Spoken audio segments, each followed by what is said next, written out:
It's showtime.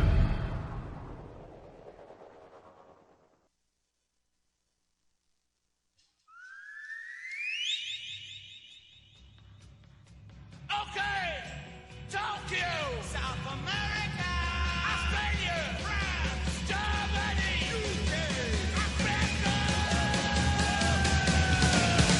Here we go. Head On with Bob Kincaid. 3 hours of conversation, cussin' and a discussin' with America's only born and bred Southern liberal talk host. Head On with Bob Kincaid is brought to you each night by Coal River Mountain Watch.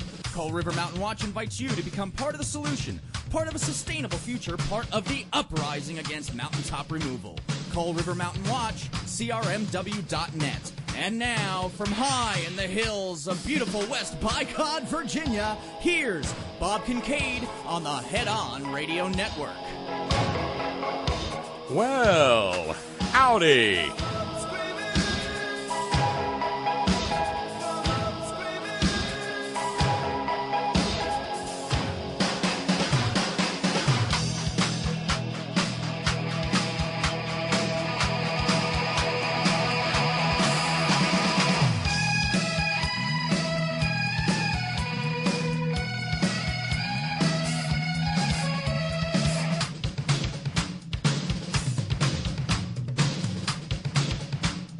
All right. It works. Glory. Hallelujah. We're on the air. This program is live. Every program is live to one degree or another, but this program is happening at 2 minutes past the hour on the 12th day of June 2019. I haven't been on the air since a week ago. Tried on Monday, and I can tell you that after the disaster of trying to stream, I found out that, and a whole bunch of testing afterward, I had no idea, but I guess the free in-room Wi-Fi, well, it squashes live internet streams like a bug. Who knew? I didn't. It was working great beforehand, but then once we got into the program, nothing. Bupkis. So it wasn't the awesome new Gizmo box, which takes a great deal of stress out of my world. But on the other hand, since I'll be in D.C. next week, I've got to figure out a workaround for that, probably using wireless internet through a cell phone as a wireless Wi-Fi hotspot or something. Hopefully that will work. Hi, I'm Bob Kincaid. This is The Horn. I wanted to be on the air last night, but even though I got even though I got a good start, I was up and out at 6 a.m. Central, 7 a.m. Eastern. I was defeated. I was defeated by bad road almost all the way. And let's see. I managed to hit Nashville at about the time that everybody who was late for work was trying to get into Nashville. And then there were a string of, it's that time of year when orange traffic cones bloom throughout the land. And it was, and a couple of unfortunates or idiots who caused traffic to come to a standstill. That happened as well. And then by the time I did roll into the driveway, it was past airtime, and I felt like I'd been in a bar fight. You don't have that. There's something, it was 9 hours down to the Hartsfield-Jackson International Airport in Atlanta from here. That was no problem. But the ride back up, different route, beat me to pieces. Pocket, whoop-de, whoop-de, whoop-de, whoop-de. Your tax dollars at work. But we should have 3 days of Jim Dandy progressive conversation radio broadcasting henceforward, and then with any luck at all, there won't be too many misses next week while I'm in D.C. working on the ACAC. There's big doings afoot on the ACAC, the Appalachian Communities Health Emergency Act, and we hope to see it make more progress than it has ever made before. Mm-hmm. And I really didn't get a chance to get into it because of all the tech problems on Monday, but the Malloy Fest was a fantastic, delightful event. So good to see so many people. Sailor Chick was there, Chris from Germany, Jude from the Great Northwest, Corbin, Jim, different Jim, not yet, right.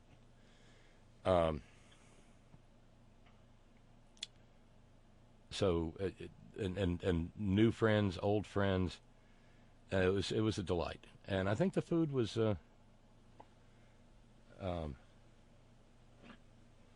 No, that wasn't a tread loose on the rental. Believe me, Randy, that was horrible surface on the highway. Pocketa.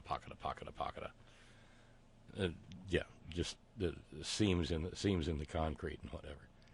No, but let's see. The brisket went over well. The ribs went over well. I had a number of people tell me it was the best ribs they'd ever eaten in their lives. And the chicken was okay. I will never cease to be amazed by the fact that vegan tofu curry was probably the big winner of the evening. Yeah. So, of course, with me having been gone for a while, we are in a fundraising hole that is so deep that I can't even cry out to Lassie to go and get the sheriff. We're at minus $775 here in the second full week of June. Thank you, Darlene in Connecticut. Welcome back, Bob. Great to hear a live program once again through Head On. Believe you me, it makes me happy as well. I'm not okay when I don't get on the air every evening. I feel like my life has somehow got a hole in it or somehow incomplete.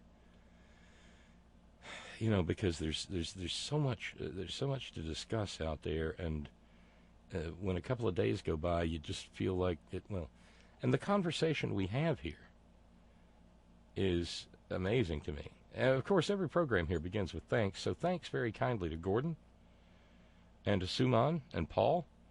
Thanks to Gary in New York. Thanks to Renee in D.C. Thanks to Paul from Parts Unknown. Thanks to Libby. Thanks to Tony and Chico. Thank you, Mary Bell. Thank you, Christopher and John. Thank you, Judy and Daniel and Don. Thanks to Kathleen and Khalil, to Dwayne, to Sue for Earth. Thanks to Ron in the far unfrozen north. Thanks to Tom. Thank you to Marcia. Thank you, Brendan. Thank you, Nancy. Thank you to Brock and Reed, Dr. Allen, and thank you to Jim. That is, those are our subscribers up through this date. And hopefully we will knock down some of that 775 this evening so that I can leave here in something resembling good conscience and have the bills paid before I go. If you want to help out, run over to headon.live and click on the Contribute tab, and we'll be off and running. Thank you to Randy and PA for letting me know, and thanks as well to Brother Deacon Asa. Brother Deacon Asa says, sizzling on both streams, Minister Kincaid. Good. That, not having any technical nightmares is a big part of a successful evening's broadcast. Of course, if you want to be part of the merry, madcap, wacky, zany, real-time multimedia extravaganza that is the Horn chat room, run on over to headon.live and click on chat room, pick a screen name out and a password. You'll be joined by Anatole and Kiazi and Squeaky, greeted by them all, and, of course, moderated by pinch hit midweek utility chat room moderator and all-around great guy, Steve from Georgistan. was wonderful to see Steve there on Saturday afternoon. Steve, I was a little bit scattered because I had about 19 things going on at one time, getting ready for the evening's meal, and Steve kindly agreed to man the gas grill and watch the chicken. I did four. I got 4 whole chickens and split them and quartered them and put them on the gas grill and barbecue sauced them once they were gone. They were pretty good. So thank you, Steve. It was good to see Miss Karen. I had so much help in the kitchen. It was lovely. It reminded me of that old children's story, Stone Soup. You know, where the guy shows up, I guess, in the French countryside or whatever, and he's got a pot, and he says, I've got some stones, and we'll make stone soup. And the next thing you know, I got some carrots, I got some onions. Hey, I got some potatoes. Oh, look, I got a side of beef. And the next thing you know, the community's having this lovely repast. I'll bring the bread. Right. And so big thanks go out to Ms. Karen and to Jude, and Jude worked alongside all day long. Chris helped out. It was wonderful to see Tara Devlin. Just a gathering of a great number of people of goodwill. Maybe someday we can pull one of these things off in West Virginia. Or when I dropped off Chris and Jude at the airport, I said, okay, I'm going to go on over to the Shoals. And I went home to the place I was born and raised and spent a day there just sort of decompressing. Those of you who follow my social media saw pictures of barbecue and hot dogs from Dick Howell's Pit Barbecue and an orange pineapple ice cream cone from Trowbridge's, open since 1918. There in Florence. I did something. I wandered through the Billy Reed store. Oh, don't worry, I won't be wearing any Billy Reed attire anytime soon, but it was nice stuff. And the fact that his world headquarters are there on Court Street in Florence is, it's amazing to me. There's a lot of good stuff going on in that little town. Those 4 little towns, Florence, Sheffield, Muscle Shoals, and Tuscumbia. Beautiful area. Went down to see the river. One real cool thing over on the TVA reservation, they've built a series of walking trails down by the river, and they have rehabilitated the old CCC camp. You know the CCC, the Civil Conservation Corps, Civilian Conservation Corps. It was an effort by the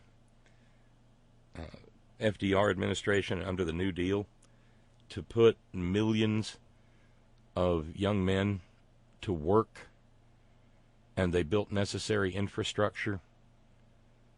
And some of those things still remain. In fact, the CCC pavilion is still there, and it's being restored. And it sits right on the bluff above the river. I got there at the golden hour, and it was beautiful. I only wish I'd had more time there to hike the trails down to the river and by the river. Just gorgeous. And, given that the CCC did put millions of people who are out of work back to work during the Great Depression and staved off tremendous disaster, it's weird. Because of this, I walk around with idiotic statements by Republicans in my mind, and looking there at that CCC park, I heard, you don't want to live in my brain. All of a sudden I heard in my mind the voice of Flush Flimbaugh, the oxymoron who chews up OxyContin tablets for the refreshing burst of flavor, saying, "My friends, the government has never created a single job." Well, you fat fuck. The government created not a single job, but millions of jobs so that Americans wouldn't starve. Of course, that was a Democrat a president who was a Democrat who believed in not letting Americans starve. Whereas the Republicans would happily let half the country starve if they thought they could make a goddamn nickel out of it. Yeah.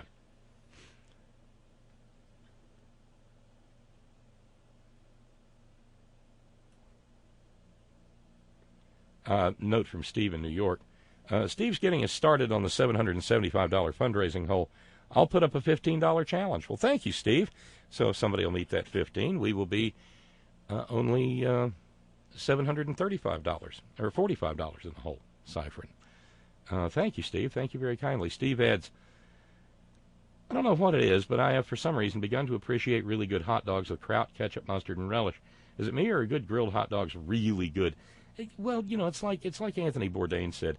You're never going to go wrong with meat in tube form. But in the case of these, I mean, and I love these so much because I got to think, I think it's one of the first flavors that I really remember embedding itself in my little tiny child's mind back in, say, 1965 or 1966. And these dogs exist nowhere else that I know of in America, and probably not on the planet. They're the genius invention of a man who was native to the area, and they're still doing the barbecue and the hot dogs the same way as they've done since 1946.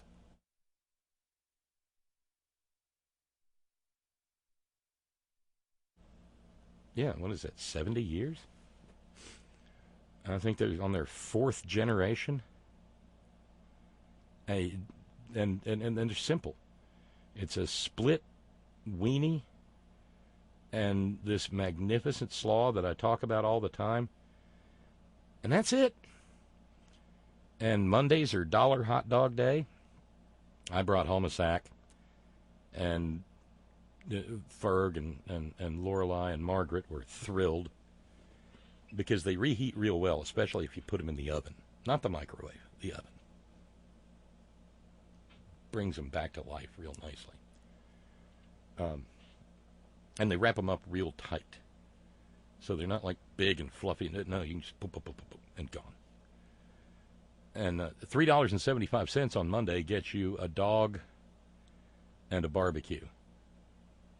Wash that down with an ice cold Grey Pico, and you're in real good shape. Steve says, I associate hot dogs with my grandma and grandpa taking me to Reds games at Riverfront Stadium. I remember the smell wafting over the entire plaza level as I approached the gate into the stadium. Oh, that's magic. Just pure magic. Hot dogs at the ballpark. Back when Watt Powell Park was still in existence in Charleston, we'd go when we would come up here on vacation. And, yeah, those little, they would, instead of chopping onions, they would just rehydrate the dried minced onions. And they were the best thing on hot dogs. He said, oh, yeah. Oh, by the way, we had a sort of a culinary lowbrow tour. And on the way to the airport, I stopped at the Varsity in Atlanta. People who know the Atlanta area know that the Varsity is an institution since 1920-something, maybe. World's largest drive-in restaurant. We all got, Chris and I got hot dogs and fried pies and the best onion rings on earth. It was so good. So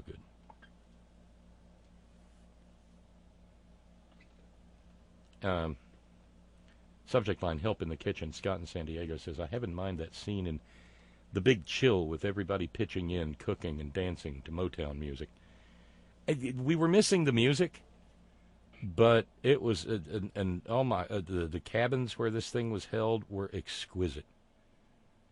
The most gorgeous view of the southern Appalachians with the fog, steam rising from the hills and the hollers. And it was all at eye level because of the way the cabins were situated. I would not have any problem whatsoever if I was to ever take an actual vacation just going there and there was a hot tub. 2 mornings there, I got my day started with a good soak in the hot tub. It was decadent. But it was wonderful. Hey, good to see VT Blom back in the chat room. Been a little while. Hey, VT Blom. So glad you're here.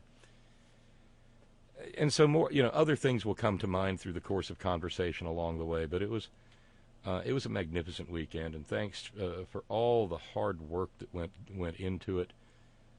Kathy and Mike busted their humps to put together a kick-ass weekend, and folks from all over the country were there. It was just wonderful.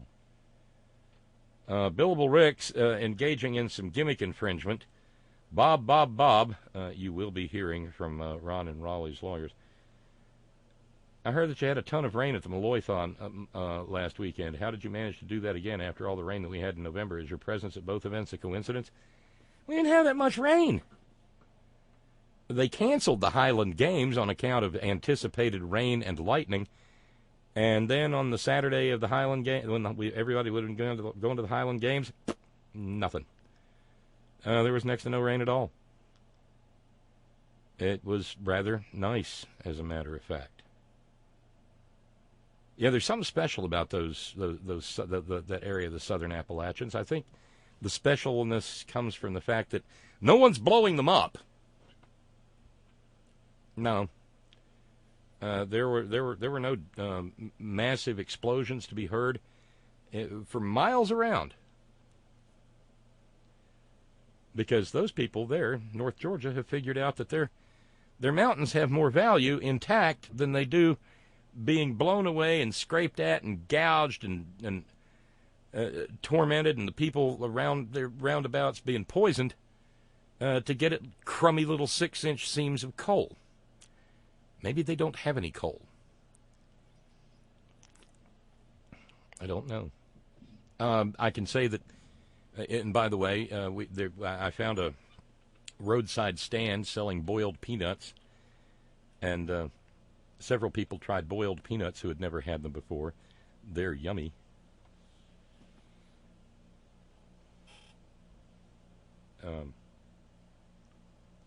Not to put too fine a point on it, says Steve in New York, but liberal groups and families are just more family-ish.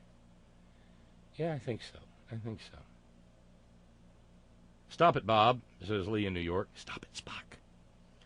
Must you ruin a great moment in time, putting the unemployed to work during the Great Depression, a time when America tried to be great? But then you have to bring up the pill-taking pundit. Stop it, Bob. Well, it's just worth, because the government does create jobs. The government has created millions of jobs. I guess the government wasn't creating jobs with that whole let's go to the moon thing. But then again, yeah. Oh, and by the way, with regard to the $775 fundraising goal, we have, via a person who wishes to remain anonymous, some people do. A person who wishes to remain anonymous has offered 5, count 'em, 5, have a show on me's.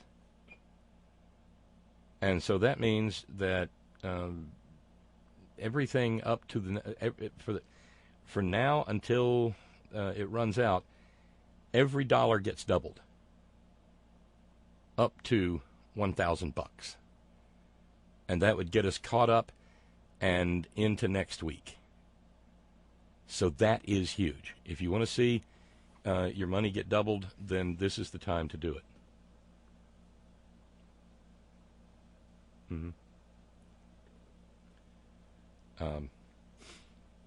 Jump right in. The offer is only good for as long as, for the next 5 programs. If we knocked it out early, then we'd have fundraising free radio for the next 5 programs. Billable Rick says, I blame Joe from Cleveland for providing me with that bad weather information about your weekend Truth Seeker get-together. So I guess it's safe for you to attend future Malloy-a-thons after all. Just starting my new job and enjoying your show tonight. Well, yay! Yay, Billable Rick. I hope you enjoy your new new endeavors. So that sort of... Oh, thank you, Desiree. Desiree just got us started. So thank you very kindly. Not got us started because Steve announced a challenge, but Steve's challenge has been met, and that means we're down to 710, and that and Desiree's money will be doubled thanks to our anonymous contributor. Thank you, Desiree. That is tremendous. Email address. You know, I used to give it out all the time, but the interface through headon.live works really well. But if you need, my email is bobkincaid, BOBKINCAID, @gmail.com. Bobkincaid @gmail.com. There you go, Billable Rick. Use it in good health.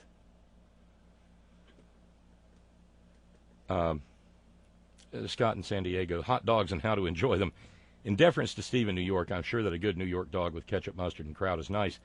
I must speak in defense of Camp Washington Chili in Cincinnati. Their conies, that's chili dogs to all you non-Queen City locals, are wonderful.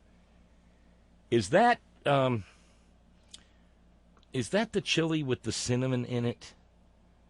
Not to be disagreeable for the sake, not to disagree for the sake of being disagreeable, but that Cincinnati idea of chili is just freaking weird. Cinnamon and what? Sweet,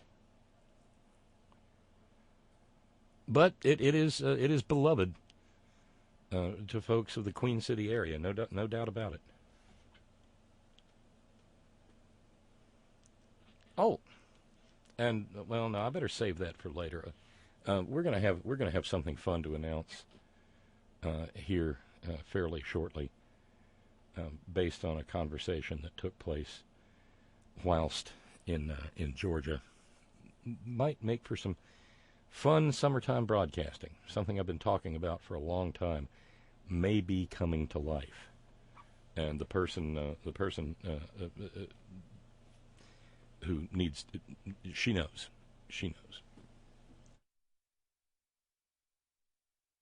At one point in time, Mike said Bob needs to open a poetry and barbecue joint, and that gratified me. There were people there who said those were the best ribs they had ever eaten in their life, and that means a lot to me, because I've been fooling with my ribs recipe for just about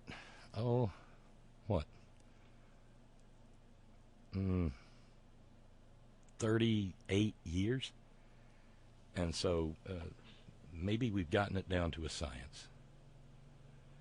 Well, thank you very kindly, Charlene from Rogues Island, a member of the Society of Leans and a charter member of Queen Tracy's Reverse Oreo Society, said, I'll match one of those have a show on me's.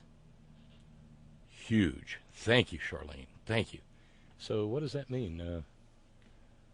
That'll take us down to 510, and then the doubling, right?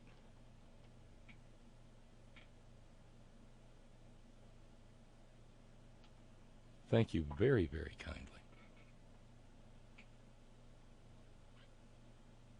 Now, what's that, Monique?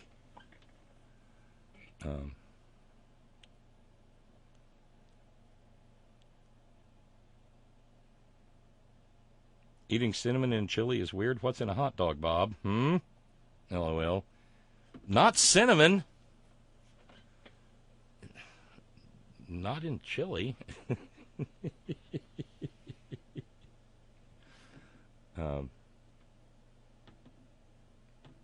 And as is always the case with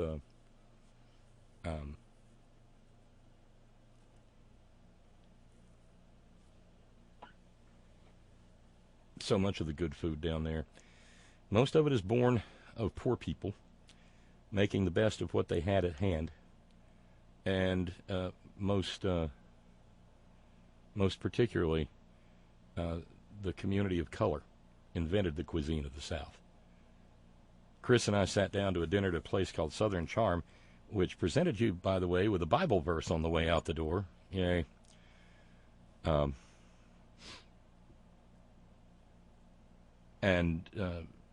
My God, it was good. It was all you could eat fried catfish night. There was fried okra, fried catfish. Chris tried fried green tomatoes for the first time and found them delightful. There were flat Roma green beans, collard greens, cornbread. Woo! Yeah. Oh, it was something. And just made me extremely happy. I gotta tell you, because this is just a funny thing. It was the day that I was driving down. It was Thursday, and I stopped just to get something to nosh on over the course of the day. The drive. I stopped at Popeyes in Wytheville, Virginia, because of course we have no Popeyes here. And I got myself some Popeyes chicken, some red beans and rice. But there were these, and I don't want to pass judgment, but it's kind of hard to not. There were a couple of really, really skinny young people there who sort of had the air of the tweaker about them. And they were in front of me in line. And the woman who was working her ass off, there were only two people working in that Popeyes. It was in a big old truck stop plaza.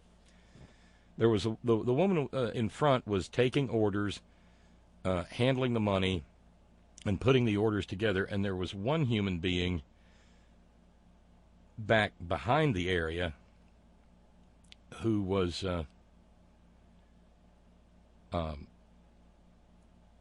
doing all the cooking. And I mean, the girl couldn't have been, I think she was what is commonly referred to as an infant-sized zero.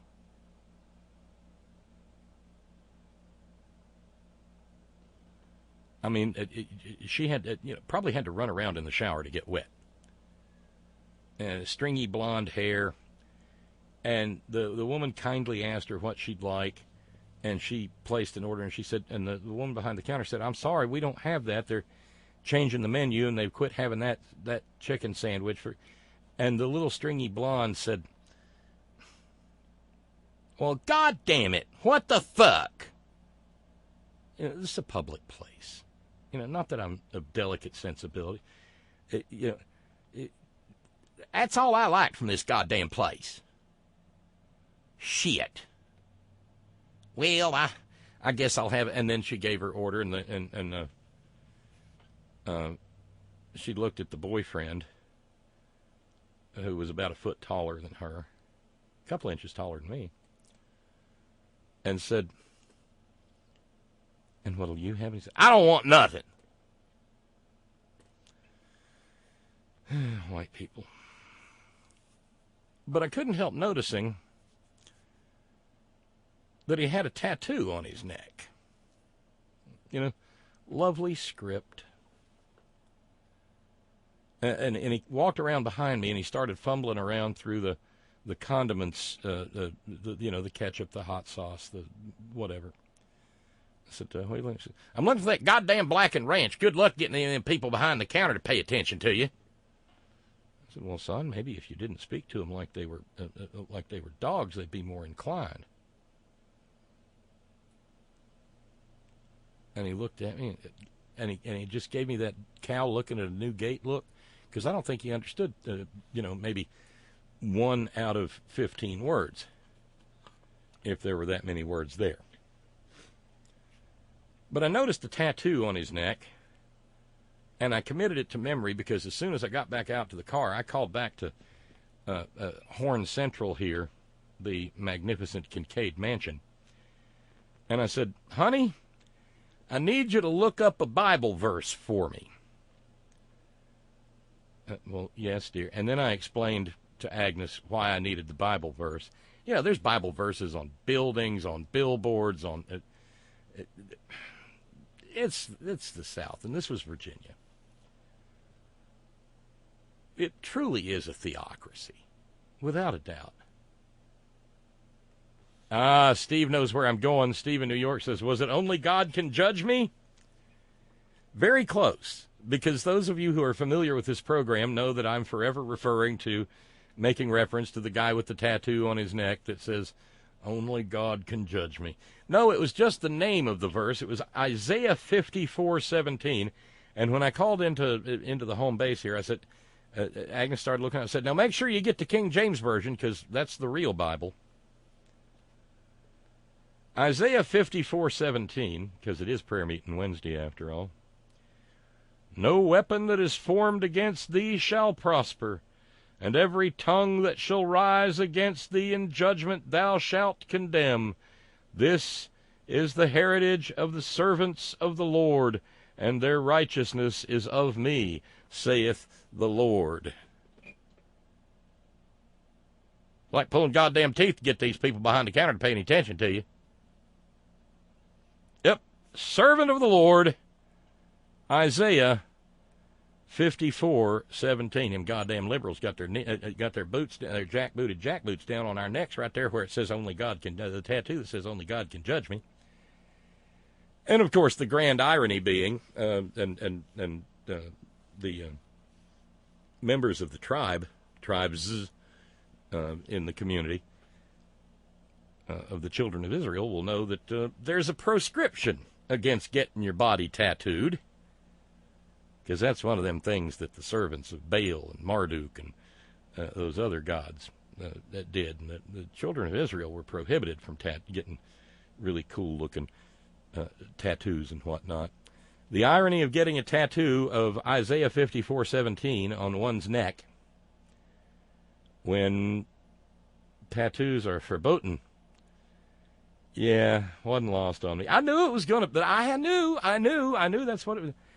And so that set the tone for the rest of the journey. And I figured out, looking at the odometer, now I know, if I ever want to, that it's 105 miles to our nearest Popeyes from here. I don't think my Popeyes Jones will ever get that strong. Come on, honey, I gotta have them red beans and rice. The red beans and rice are nice, though. But no.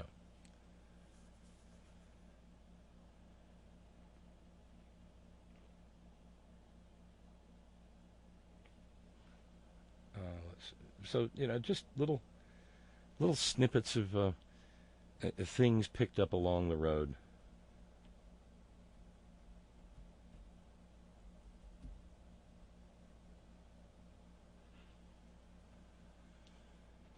Steve says, wait, Marmaduke was a god? Yes, Marduk. Baal, Marduk.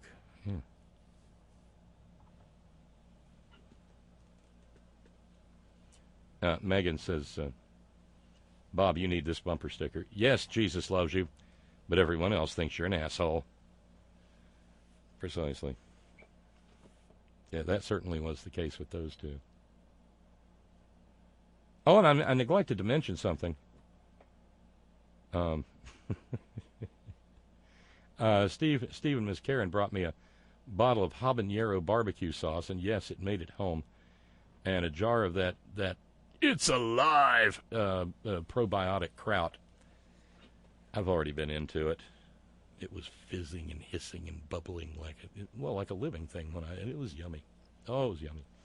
And Sailor Chick stopped by Trader Joe's on the way down and brought me 4 jars of the Hatch, New Mexico green chili salsa, and 4 bottles of the coveted yuzu sauce. And I was so excited about it, I put a bottle of the yuzu on the table, and people were just hitting their ribs with it. And I mean, it lit those ribs up like Christmas morning. Oh, that stuff's just good. Just plain good. This is a non-paid product placement. Fried green tomatoes, Darlene in Connecticut says, reminds me of that great movie of the same name many years ago. Spoiler, how they cooked up those white supremacist dead dudes to protect the kind big black guy, and everyone thought the grilled steak meat was pretty well interesting. LOL. Kind of seemed like fried green tomatoes was an antithetical response or a pushback against To Kill a Mockingbird. Tom Robinson was vindicated in Fried Green Tomatoes, as you just noted, speaking of white people. Exactly.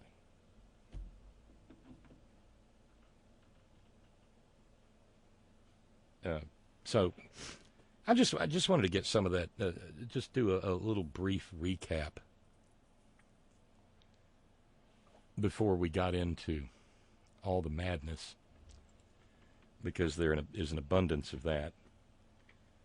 Although I got to tell you, it was pleasurable to just sort of put the idea of community and being together with folks first.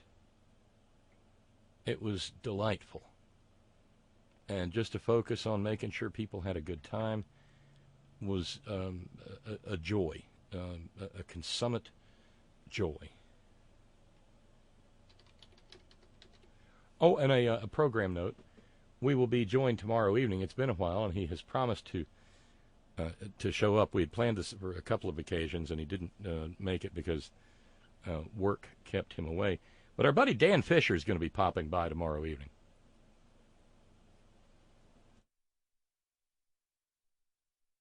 And I think he's going to have some interesting observations along the way.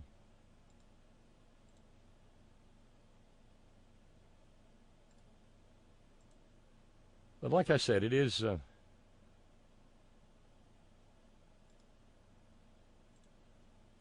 prayer meeting Wednesday, and so we've got some of that stuff to go into.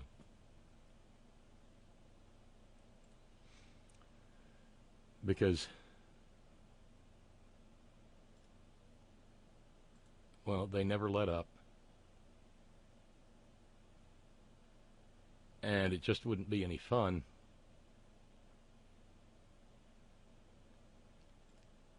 if we didn't have some right-wing crazy, would it?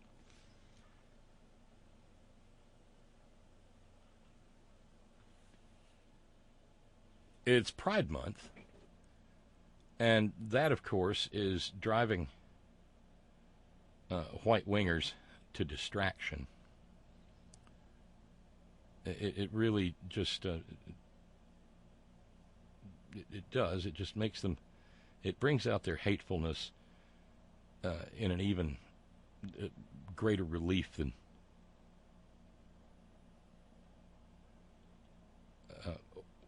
ordinarily exists. And if you want to see, if you want somebody who really, really hates Pride Month, well, let's start with old E.W. Jackson. Yeah, see, that's the way Flush Limbaugh pronounced Jesse Jackson's name back in the day. Remember, E.W. Jackson was a candidate for office. He's a theocratic monstrosity. And, of course, he gets paid to do a radio program.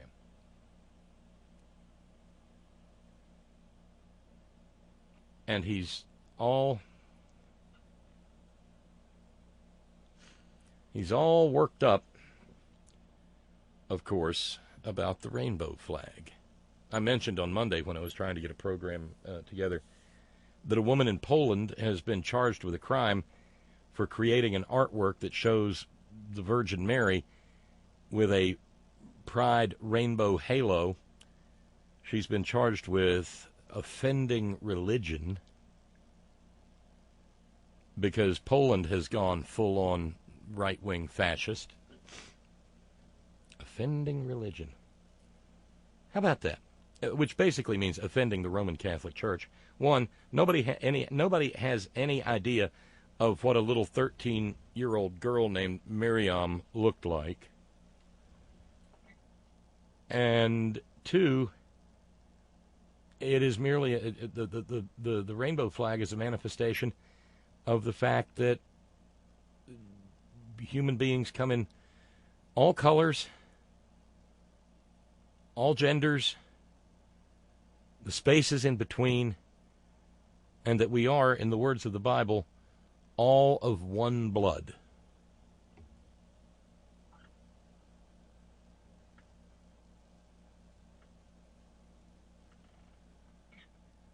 But not according to E.W. Jackson. No.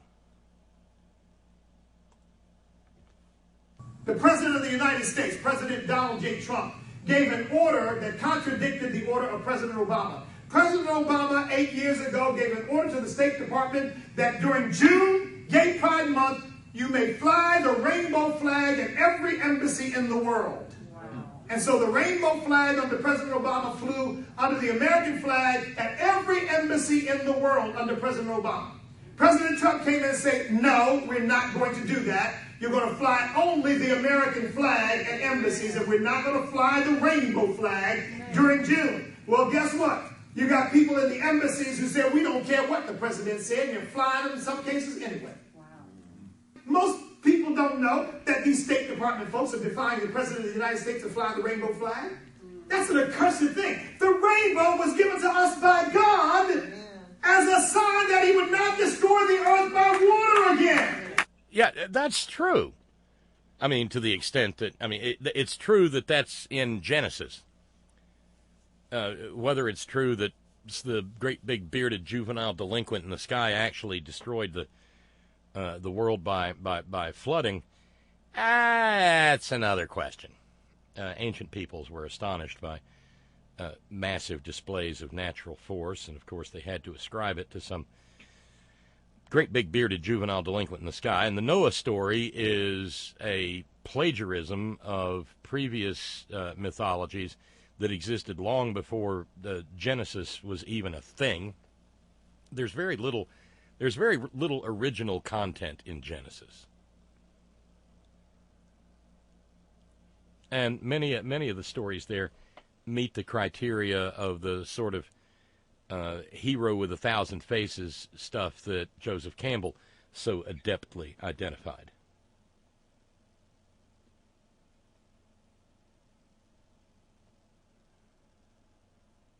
And so, but remember, if we take that as some sort of literal truth, which E.W. Jackson does, and the Southern Baptists and various fundamentalist cults and sects, then that is a promise by a mass murderer not to commit mass murder that way ever again.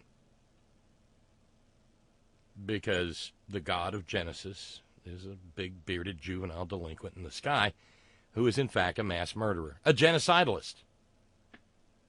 In fact, if one is to believe the account in Genesis, then Jehovah Yahweh, Allah God, murdered more people than Hitler, Pol Pot, Stalin, Julius Caesar, Alexander, Genghis Khan, and Tamerlane put together. He committed genocide against more people than white Europeans did in trying to wipe out the indigenous life of the Western Hemisphere. But remember, he had his fingers crossed. I'll never murder the whole world again. By water. Oh, y'all gonna barbecue. Yeah, that's what it... Mm-hmm. I might freeze your ass to death. Right.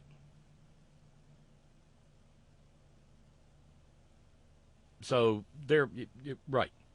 As Monique points out, what's insane, Bob, Jesus Christ, who Christians are supposed to be named after, never mentioned anything about homosexuality. Guess they don't read their Bibles, huh? Well, what's the point in reading it when you can thump on it?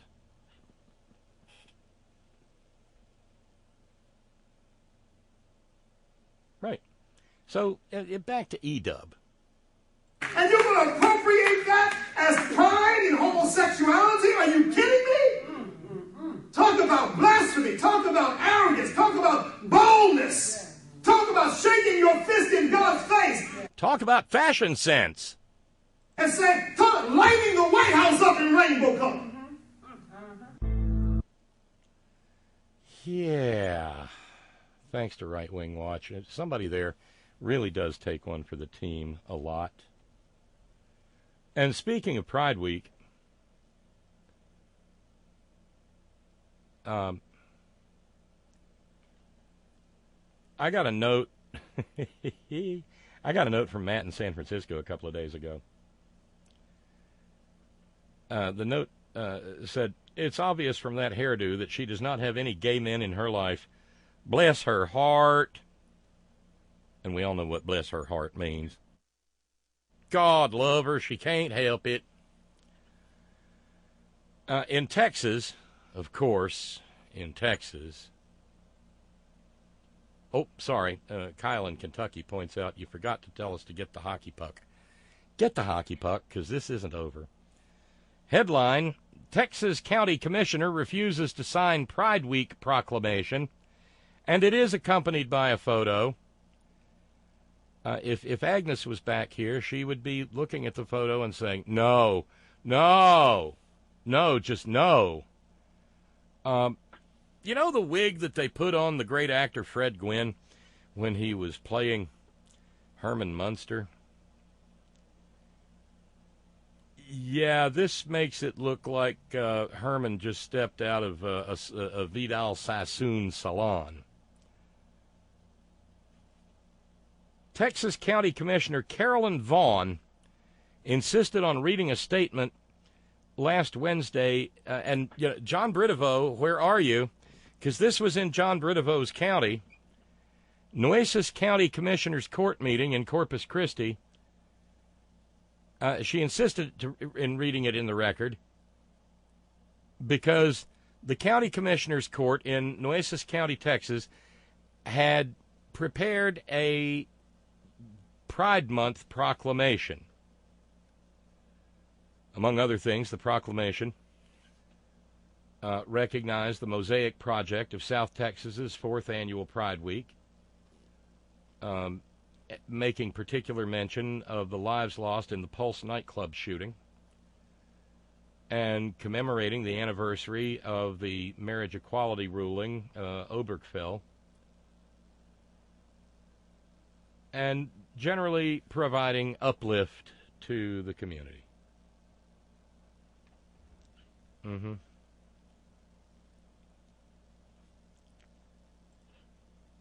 Let's see if we can get her audio handy.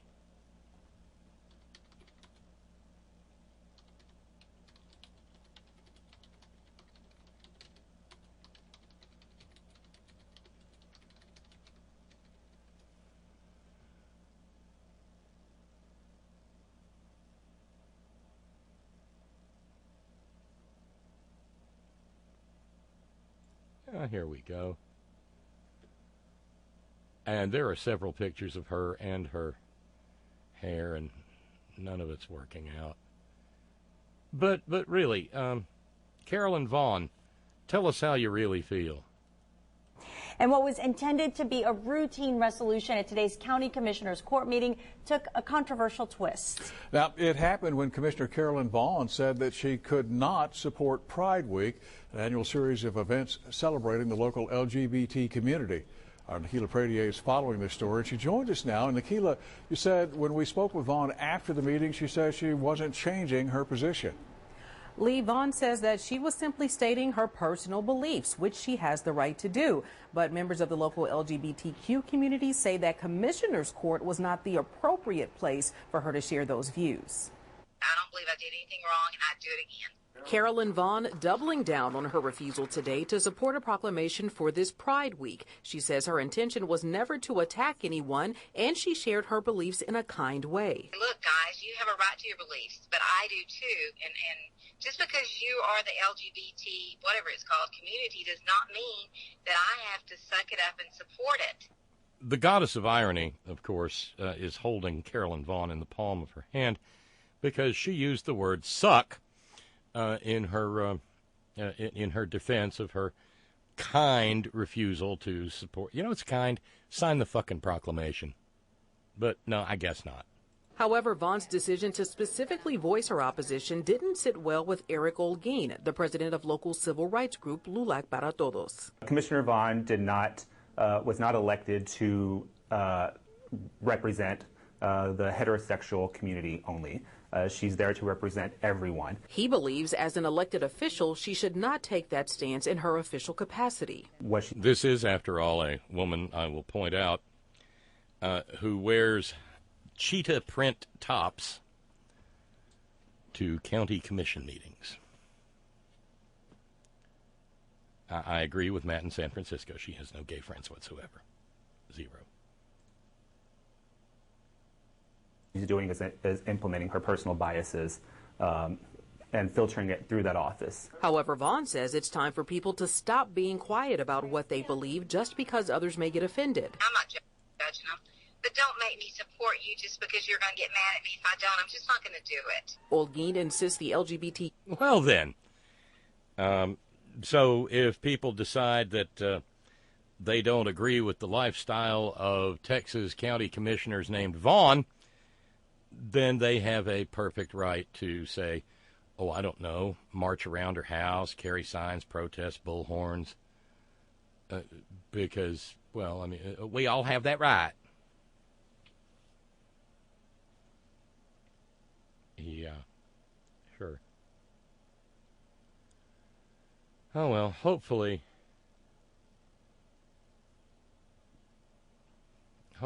maybe she won't be in office next time through. Remind me, if John's around on Friday, to ask him about Carolyn Vaughn and her fright wig. Okay? Yeah.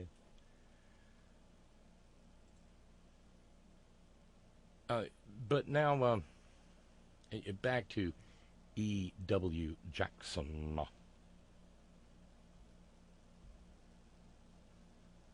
Because, of course,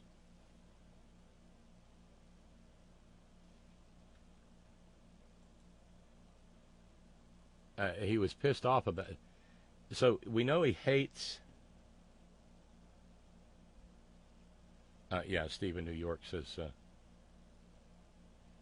Cue the Christians are the most persecuted minority in the United States. Yet no. How can you be a persecuted minority when you're in the majority? Well, we're a persecuted majority. That's what we... yeah. Meanwhile, Darlene in Connecticut says, I think Herman Munster would look pretty good post-Vidal Sassoon salon makeover. He'd probably look a little like Robert Mueller, only with his eyebrows trimmed and shaped. Ooh, there's... somewhere, Robert Mueller just felt a slight scorching on his hide.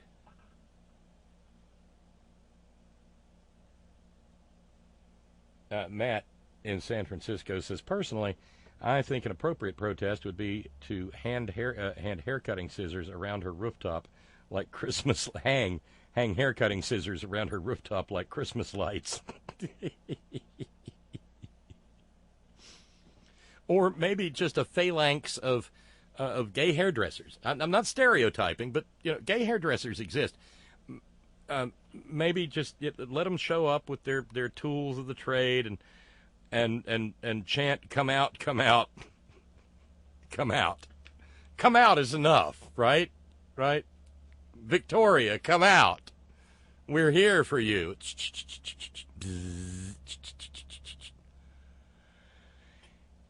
Yeah. Oh, God. Monique says, these bastards think equal rights is that they can spew whatever hateful shit they want and people just have to take it and not respond. And once the offended group responds, then woe is them. They are the victims. See the entire Republican Party and their supporters. Oh, they're the biggest crybaby piss ants on the planet. But like I said, we know that E.W. Jackson hates the rainbow flag. Well, what are you going to do about it, E-Dub? Look, I have a major problem with this, and it's not just that it's the quote-unquote gay flag. You see, first of all, I really believe, and let me liken this, and some of you may not like this comparison, but I think it's an appropriate one. I don't want the gay flag being flown at our embassies any more than I would want the Confederate flag being flown at our embassies. Oh, I bet he'd actually make a pretty good case for the Confederate flag being flown at embassies. And God knows I saw plenty of those while I got into some brief conversations over the weekend. You get down south, and it's something that the rest of the country, the normal people, have a hard time fathoming. The South is still fighting the Civil War. Because they were allowed to a long, long, long time ago. I don't think E.W. Jackson would have the courage to stand up and tell a bunch of pasty-faced, doughy white people, especially pasty-faced, doughy white people who pay his salary, that he opposes the Confederate flag. And there's a very simple reason. It does not represent the United States of America. I would oppose flying a Confederate flag. In fact, I have opposed flying a Confederate flag on public property. Now, private property, people can fly whatever they want. See there? Yeah, there's always there's an exception to every rule. It's just like German prepositions. And it's very simple. It's not because I think anybody who, likes the Confederate flag is a racist. Frankly, I don't really care. As long as they don't bother me. It's because it's... yeah, I mean, he doesn't really care. I mean, they can come to... His house is private property. They can come burn a cross in his yard any old time they want to. He doesn't really care. Not the unifying symbol of our country. In fact, it's a symbol of a time when we were terribly divided. And yes, oh boy, this is going to drive the leftists crazy, but as far as I'm concerned, the rainbow flag is no different than the Confederate flag. That's right. Said it and I mean it. Yeah, he said it, and I'm still waiting for the reference to big old hairy manly men. That usually works in here somewhere. But no, the pride flag, the rainbow flag, is not the same as the Confederate flag, because the rainbow flag does not harken back to a time when when people wanted to own other people and beat them and kill them at will. Although, as Matt in San Francisco notes, why do they always use shove it down my throat or suck it up when all anyone is asking for is respect? I also must have missed the gay community attempting to overthrow the government. Yeah, because that didn't happen either. No one's trying to start the gay federated states of America. No senators have walked out of the United States Senate to, go to California and declare themselves president of the gay federate states of America. But these freaks can't tell, they can't make that distinction because, well, frankly, they're atne ute itbre if you one what I mean me. All they know is they hate the queers. And they just can't stand to be thinking about none of that gay stuff. And that's the thing, they can't help it. Every time they hear the word gay, they think of genitals. It is just nuts. It's crazy. Because that is that's the essence. It is the worst kind of bigoted stereotyping. Where you were, in former years, and God knows we've learned since 2009, and particularly since 2017, that there are still people in the United States who think of people as nothing more than their skin color.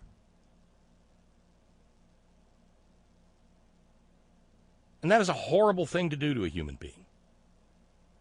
We are complex, interesting, occasionally violent, we make lots of mistakes, human beings, one and all.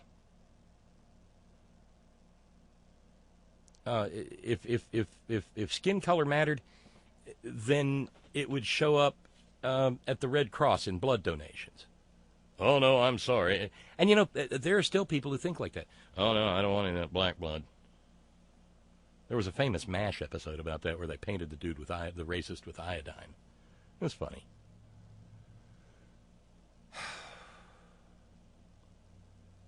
But that's really, you know, it's where Holocausts come from. Oh, no, you have to go to the camp because we're going to reduce the brilliance of your life, the beauty of your existence, to your ethnotype,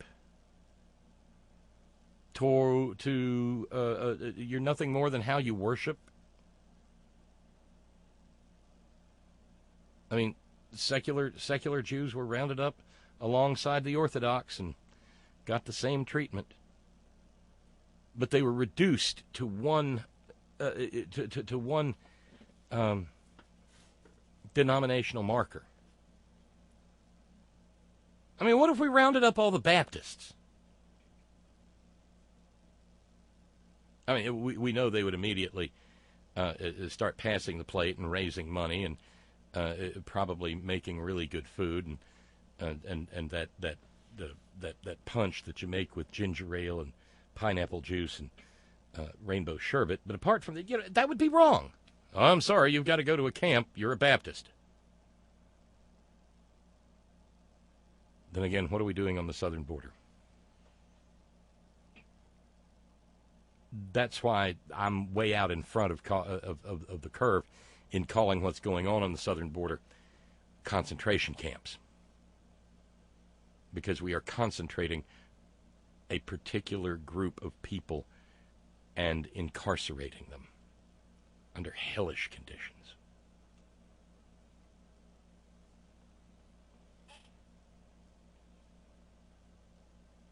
Steve in New York, the rainbow flag. As a gay, I would like to say we are sorry for the straits we held in bondage, how we attacked Fort Sumter, how we forced Christian pastors to wear feather boas in the pulpit. Oh, I'd probably pay to see that. Big old corpulent, puzzle-gutted, pasty-faced, doughy, white Christian Baptist preacher. But it ain't just the boa, Steve. We gotta have some pumps. Because the great big, corpulent, adipose, puzzle-gutted, pasty-faced, doughy, white Baptist preacher mincing around up on stage in some pumps with a feather boa. Now that, by God, I will get up on a Sunday morning to go and see. Glory, hallelujah.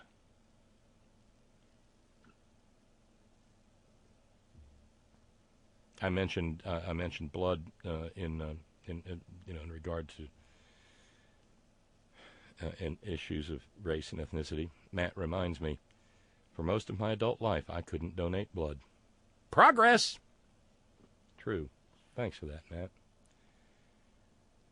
But what was that? Where was E-Dub? Oh, boy, this is going to drive the leftists crazy. But as far as I'm concerned, the rainbow flag is no different than the Confederate flag.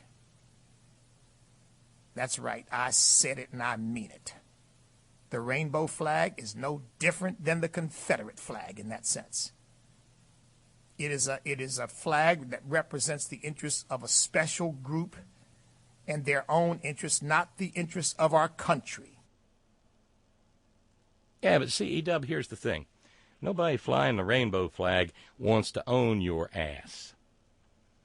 Nobody who flies the rainbow flag wants to see you chopping cotton, E-Dub. Even if you would prefer to, under the circumstances, work in the big house. By the way, a group of good God-fearing, upstanding, Bible-believing, Christ-centered, evangelical, fundamentalist, amosexual Christian preachers have announced a new campaign. We'll get further into it in a moment. It's called Make America Straight Again. That's right. A bunch of white men came up with a group called MASA. They just don't understand the potential horror and ironic danger that comes with tweaking the goddess of irony on her little pink tomato nose. They don't. I mean, to me, it's idiotic. It's stupid. And the only reason why it's done is because these homosexual activists and radicals have so intimidated people throughout the culture, throughout the government, throughout the society, that everybody thinks you got to kowtow to them. And what they ought to be told is, you want to fly your flag, go home, get on your own property and fly it all you want. But this is the embassy that represents the United States of America. It does not represent the LGBT community. Right, because no aspect of government represents gay people in America. They are outside. The gay community is outside the scope of being afforded equal protection under law. Wait a minute, that's unconstitutional. Under the subject line, E.W. Jackson, Clarence writes in, Bob, E-Dub is another self-hating minority member. This dude does not understand he is only one Supreme Court justice away from his civil rights being pushed back or eliminated.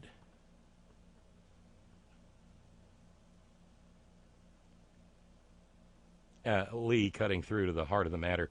Yeah, E-Dub's not bothered walking by the Confederate flag on someone's private property, but a rainbow flag in an embassy that he will never see in person is blasphemy.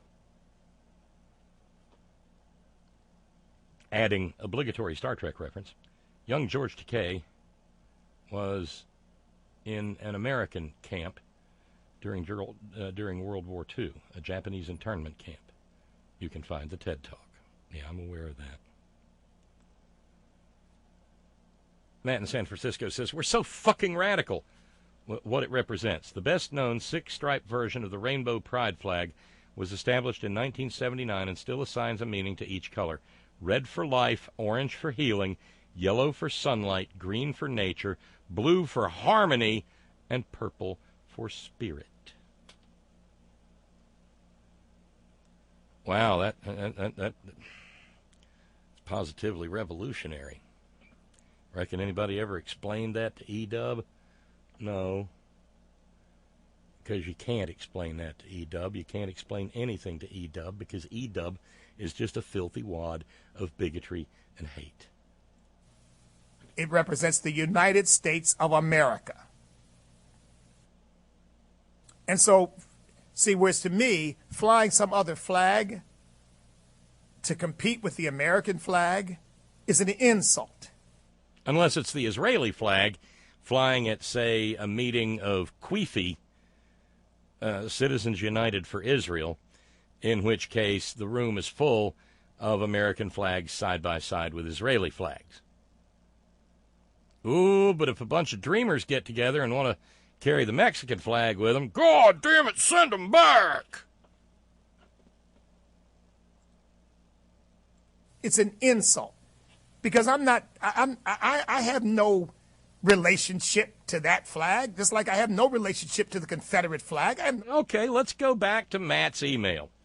I have no relationship to that flag. E.W. Jackson has no relationship to life, healing, sunlight, nature, harmony, or spirit. I think he may be telling the truth. He has relationship to one thing and two things. Okay, two things. Money and hate. And he hates for the money. He hates hard for the money. He hates hard for the money. Oh, no more singing. We've still got a big deep deficit. And let's see. $510 to go in fundraising. Yeah. Ron in Raleigh says, talk about chicken shit. Did you hear that the New York Times has ended the political cartoons in its international edition because of a supposed anti-Semitic cartoon? Yeah, I saw that. But then again, this is the same New York Times that pays Brett Stevens, a guy who won a Pulitzer for saying that there's no such thing as climate change and campus rape is no big deal.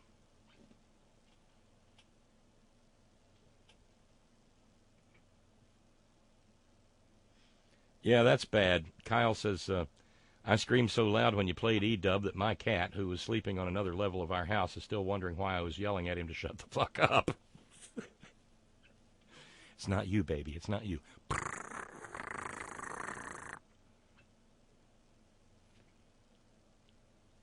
E-Dub admitted, Kyle continues, he's scared shitless of us gays having the same rights as straight people. Score another one for the goddess of irony. Poor E-Dub. Went right over his head. Yep, like a space shuttle. Like the Enterprise in the first Star Trek movie.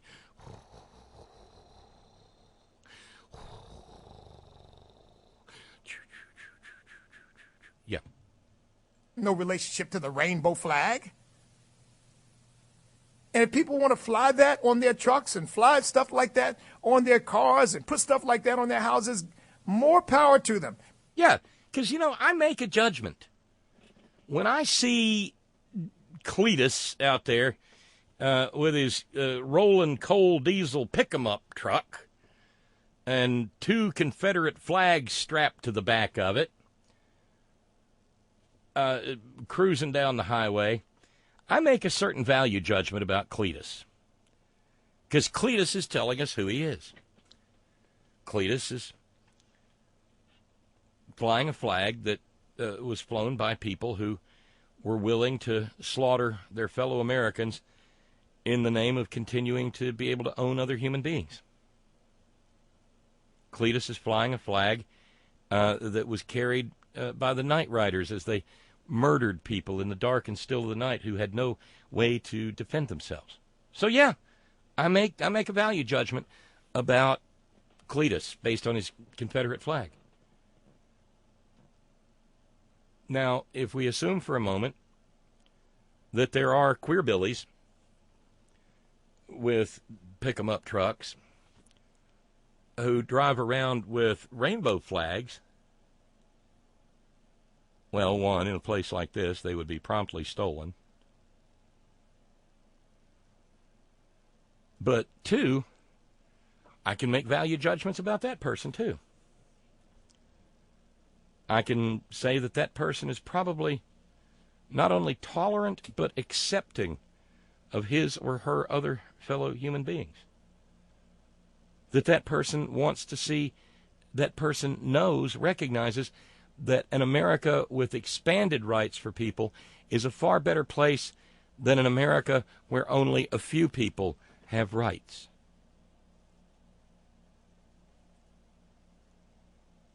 Yeah.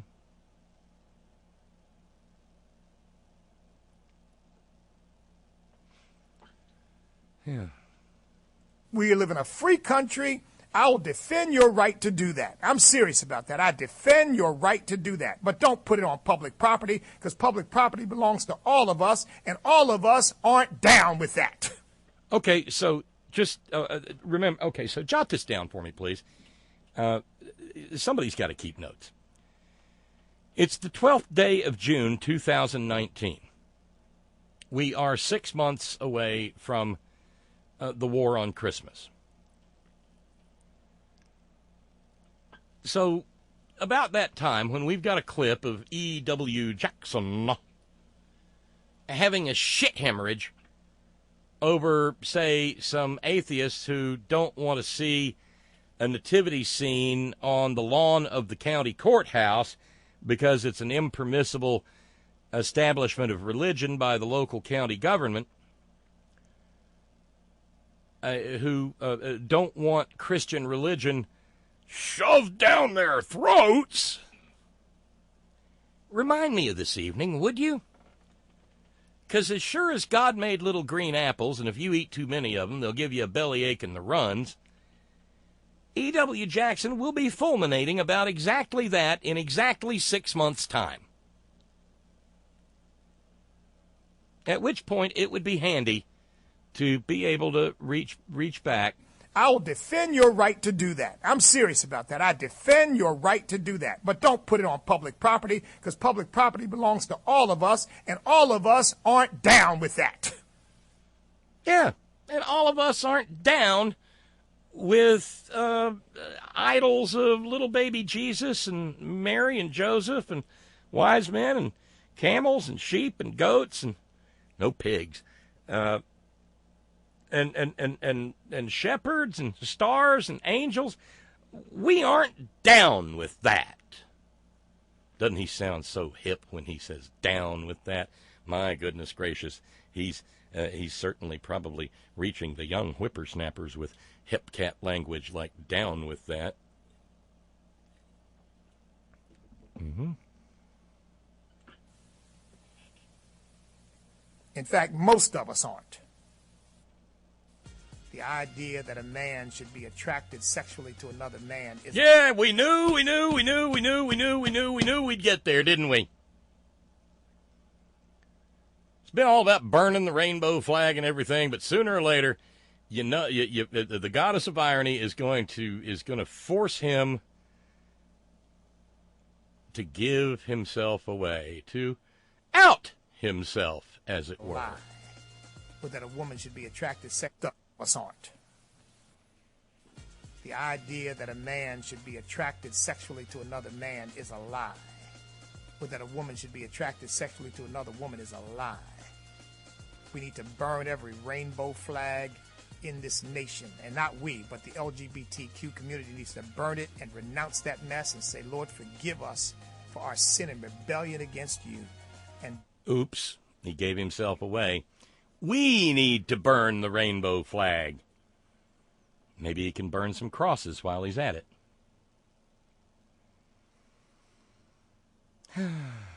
Don't you just love these followers of the Prince of Peace?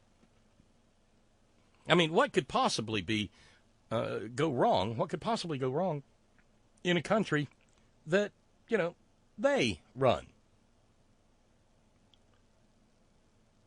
And I don't know if you realize this or not. You probably don't. You don't care, and good for you that you don't. But this week, in addition to being part of Pride Month, this week has been the general meeting of the Southern Baptist Convention. They held it this year in Birmingham. 70,000 Baptists, something like that, descended on Birmingham. Servers in restaurants all over the city have had to make plans to be stiffed. You know, they're not counting on their usual tips because Baptists leave a dime under the coffee cup and a goddamn Bible verse. On the other hand, there's probably been an influx of sex workers into Birmingham because those Southern Baptists are a weird, kinky, and no small number of them are probably gay hookers. Because, well, when you get away from the little woman and the little church out in the wildwood, well, wildwood takes on an entirely different meaning. But their big issue this year is, how do we stop Baptist preachers from raping people? Because it's not just a Roman Catholic problem. I heard a little bit about this earlier, yesterday, as a matter of fact, as I was toddling through Nashville being the home of the Southern Baptist Convention. And the problem that they have is that member churches are associated with the convention, not governed by. And so they really can't tell their member churches, get that, they can't tell their member churches to stop raping people.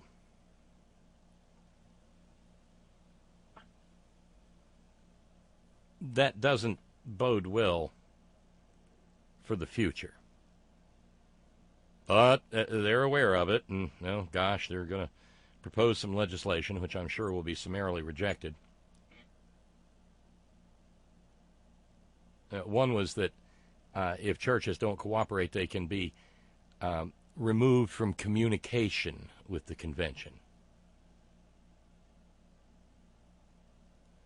Yeah, I know. I'm kind of looking forward to that day, too. Brother Deacon Asa says, I just can't wait for E-Dub to get caught with a man in his mouth at an airport bathroom stall. It's going to be a great day. It's going to be a great. I don't know though.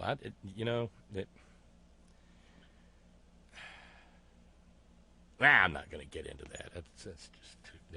That's pure speculation, and no. Clarence says, I'm just wondering about old E-Dub. I know this is stereotypical, but I wonder if the choir director in his church is a member of the gay community. I wonder what type of relationship he has with the choir director. Down low, anyone? Truth always reveals itself. Oh, yeah. But in addition to worrying about their preachers raping people, the ironically named Dickland, who is with the Southern Evangelical Seminary and used to run the Southern Baptist Convention, Dickland went on Dove TV and their program Focus Today and explained how it is that God chooses presidents. Dickland still has somebody on his mind. If God still wasn't concerned about America's future, why didn't he just go ahead and let Hillary Clinton win and go totally into socialism? Well, how do you even, why didn't he just let him go totally into socialism? Because, that's what the choice was back in the 2016 Democratic primary. A guy who called himself a Democratic socialist versus a center-rightist in the form of Hillary, who said things like, this is not Denmark, and I represented Wall Street in the Senate. Not reopening those wounds, but that ain't exactly, Hillary's not exactly she's not out there playing the Internationale on her goddamn kazoo, but in the world of Dickland, yeah. I think God is concerned about America's future, but God is also, he's a God of mercy and a God of redemption, but he's also a God of justice. He's also a God of moral vindication. And I believe that great political leadership is a sign of God's blessing, and its absence is a sign of God's judgment. I believe that Mrs. Clinton's husband being president of the United States was a judgment of God on the United States for our immorality and for our sin, especially in the child sacrifice of millions and millions of unborn babies. Is it just me, or was there a time of stunning economic prosperity during the Clinton presidency? Child sacrifice. Yeah, by the way, and Dick Land's another one of those people that they're worried about the precious little fetuses.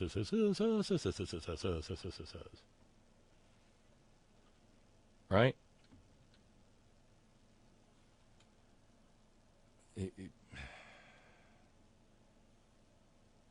They walk among us. I'm telling you. They walk among us.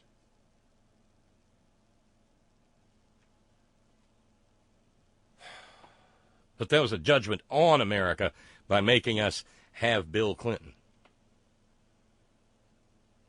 A judgment on America.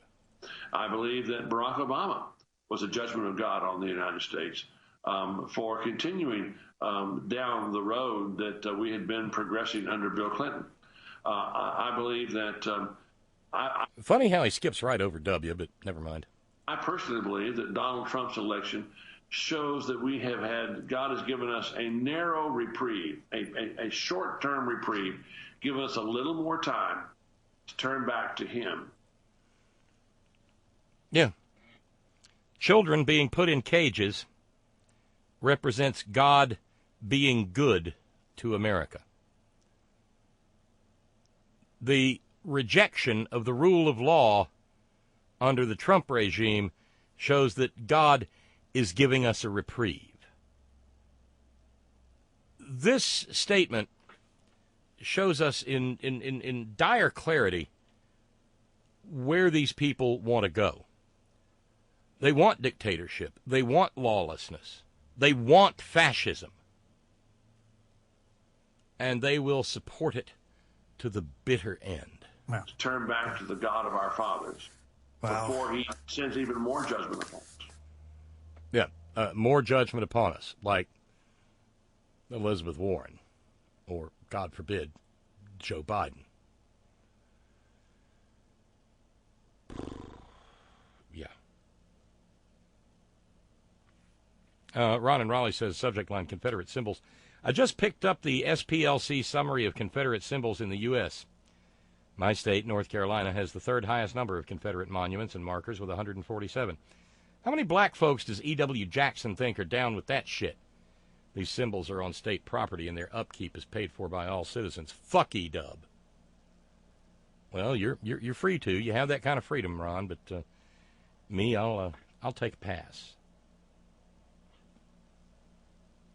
Whiplash, Matt says, so wait, we went from I support your right to fly any flag you want to let's burn all the flags? Not too far a step to get down to burn all the fags. Some of us remember why there's a pink triangle.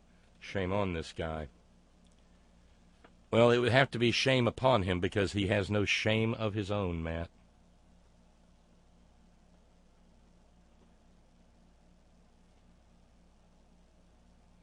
Randy in PA notes, funny how God never shows up. Didn't Woody Allen say that 85% of life was just showing up? Yep, you buy the ticket, you takes the ride.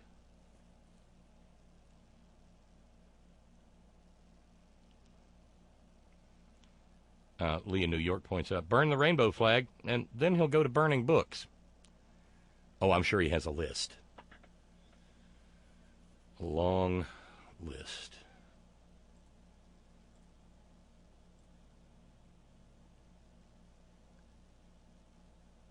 And then there's Diamond and Silk.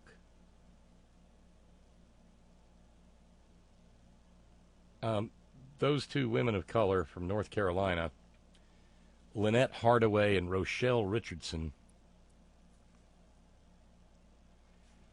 they've had a bill introduced in the Congress in their name this very day. Steve King, Nazi sympathizer, if not a Nazi himself, Steve King, who kept a Confederate flag on his desk in an office that ostensibly represented the people of Iowa, who were definitely not part of the Confederacy.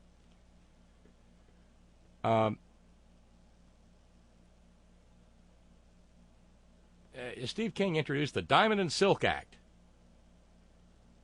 also known as the End Sanctuaries and Help Our American Homeless and Veterans Act, Eshova. Eshova? Is that Hebrew? I don't know. Is designed to take federal funds away from sanctuary cities and give the money to veteran and homelessness aid programs. Why not just fully fund the VA? But that's me.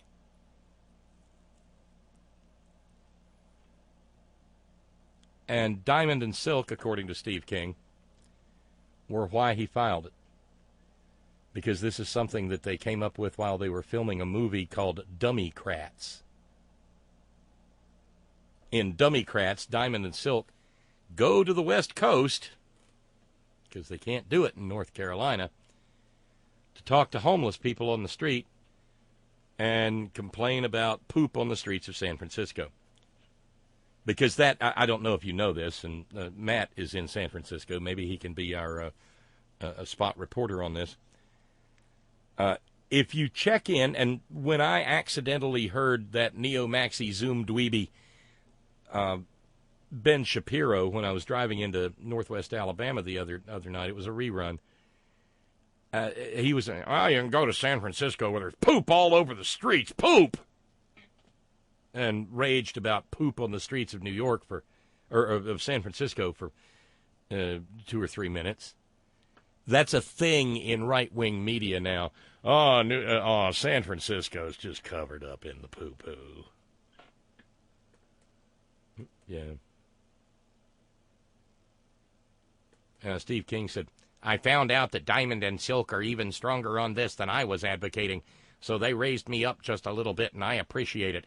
When we wrote the bill, I thought maybe we should dial back just a little bit, but they said, no, we've got to get the right principles down on paper, so this is a deeply thought-out bill. Thank God he was the one. This is Diamond or Silk or whatever. Thank God he was the one who opened the door to Diamond and Silk.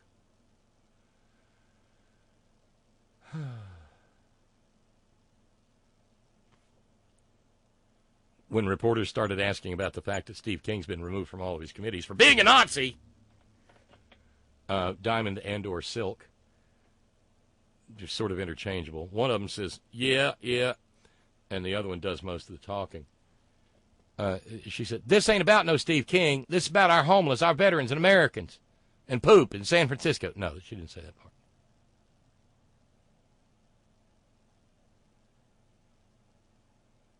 Another reporter asked him, so how do you feel about retweeting white supremacists? Because, Steve King does that.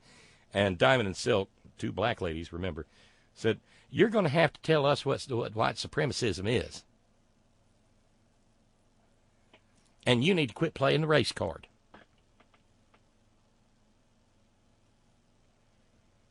Mm-hmm. They upbraided the reporters for not hooting and hollering and barking like a rabid dog about Rashida Tlaib or Ilhan Omar. Yeah, you get the idea. Uh-oh, we've got another violation of the gimmick. We've got another gimmick infringement here.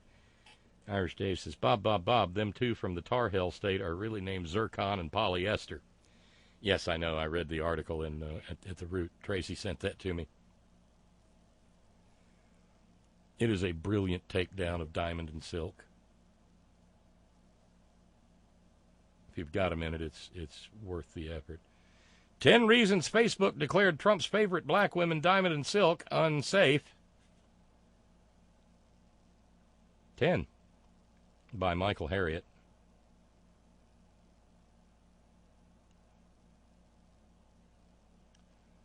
Bic Zirconia and Polyester. Yeah. They've got themselves a gig. 1, they spread fake news. 2, maybe they're in Facebook jail. 3, they promote offensive content. 4, it was a copyright violation. After all, they're just a black female right-wing version of Beavis and Butthead.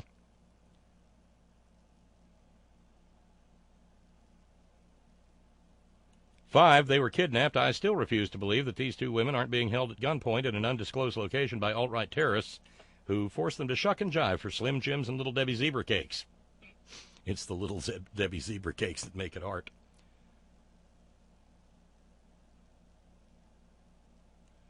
7, they're pornographic.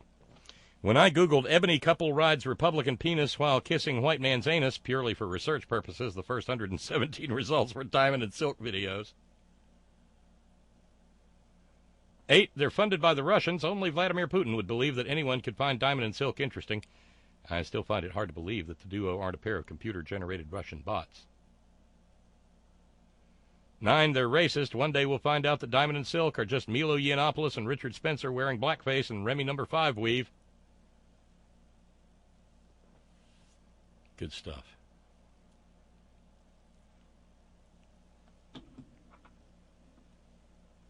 Poop in San Francisco.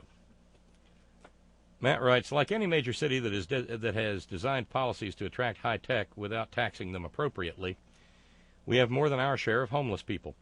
Having said that, I haven't stepped in poop, human or otherwise, since way back when Harvey Milk made picking up after your pets a big campaign issue. So someone's full of shit, but it ain't the streets of San Francisco.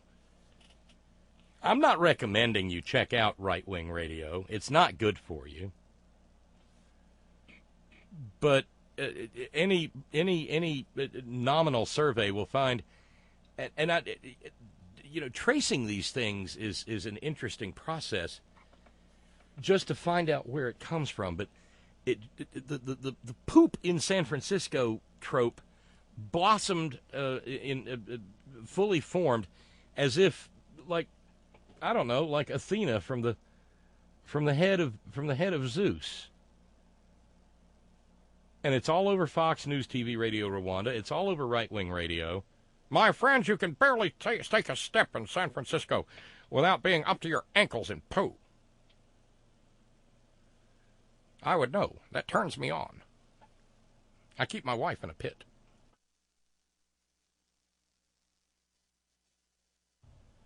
What's the number now? How long has it been since anybody's seen Mrs. Limbaugh? Oh, that's just not fair.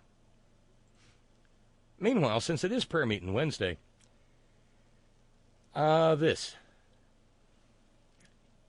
Now, on the other hand, that's what we just had several examples of, is freedom of religion. Meanwhile, today in Washington, D.C., there was a protest consisting of more than 300 people, religious leaders, activists, and they were outside the White House, and they were calling out immoral policies of the Trump regime. And on a repeated basis, Trump's Secret Service couldn't resist screwing with the protest. The event was called Moral Witness Wednesday, and it was led by the great Reverend Dr. William Barber II. He brings an almost Old Testament prophet's fury to the wickedness of this regime.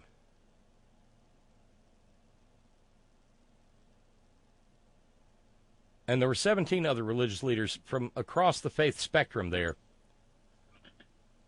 They had a petition that had been signed by more than 5,000 people that demanded the White House live up to the 14th Amendment and ditch the citizenship census question on immigration status. Stop trying to take health care away from human beings under the Affordable Care Act. Work on clean air and clean water.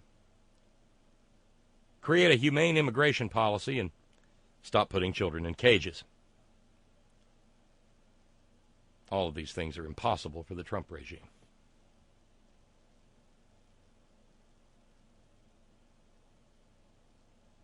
And they started at the New York Avenue Presbyterian Church, historically symbolic because that's where the Poor People's Campaign started in Washington, D.C. in spring 1968. And by the time they got to the White House, they were marching to Lafayette Park, and the Secret Service wouldn't allow them in the park. It had been open earlier, but suddenly, somehow, it needed to be closed. Reverend Barber told the folks there that the park was closed at the request of the president. So they walked on down the sidewalk, saying, "We're still together." Then they started preaching on the sidewalk. Reverend Tracy Blackman of Justice and Witness Ministries of the United Churches of Christ said, "I stand before you today to declare that America is not well. There's no greatness in a nation that fails to provide health care coverage to 44 million of its citizens. America is not well. Ours is a nation that has been declared, or that has declared, the death of children who have been forcibly removed from the care of their parents and placed in detention centers as an acceptable casualty of our quest to preserve white supremacy."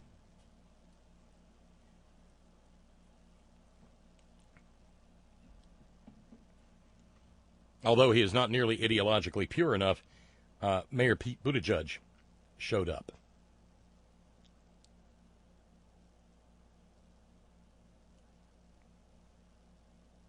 Then they approached the front entrance of the White House to deliver their petition, at which point the Secret Service said, "You'll be committing a felony if you take another step forward." It had been open just hours earlier. Other protests had taken place in the same place. So then they taped their petitions to the barricade that blocked them from access to the People's House.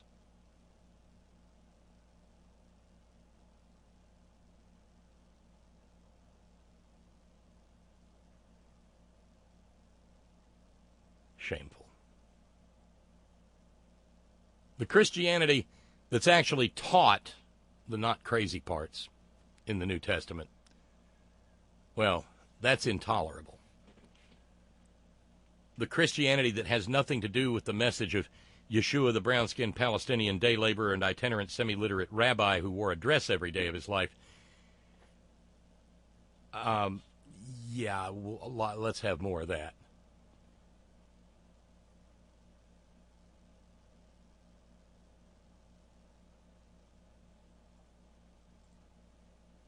Jesus. So I've filibustered more than half of the program away. And God knows we've got lots more. We've got one of 5 have a show on me's taken care of, courtesy of the challenge by one of our by an anonymous member of our community. And what I was telling you earlier about something, I said I'll tell you when it happens. Here's the deal.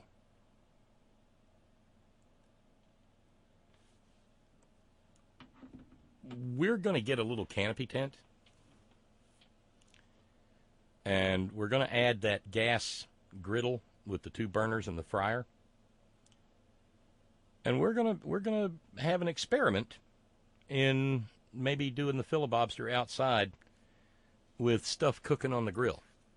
What do you think of that? And that's been made possible by our dear friend Jude. Thank you, Jude. I think that's going to be a blast. I won't be able to do anything until I get back from D.C., but by then, well, it'll take a little work. We'll work it up over a weekend and pray for dry weather. Yeah, pray. And see what comes of it. Might be fun. Maybe invite some friends over or something. And cook up something yummy. Oh, and I left out one yummy thing from the weekend. When I picked up Chris from the airport, we knocked off in Forsyth County, Georgia, infamous Forsyth County, Georgia, near Cumming. And Chris had found a little place, a Korean barbecue called Q. Every table had a little gas grill in the middle of it. And they brought these razor-thin sliced cuts of meat and cooked them at the table with all kinds of sides and shilly-shally to get. Oh my God! It was these little thin strips of beef with some rice and some flame roasted slices of garlic and chili pepper and some soy paste, and you wrap it up in a lettuce leaf and eat it sort of like a burrito. Oh, it was good. And then they brought out the spicy pork belly. Wow.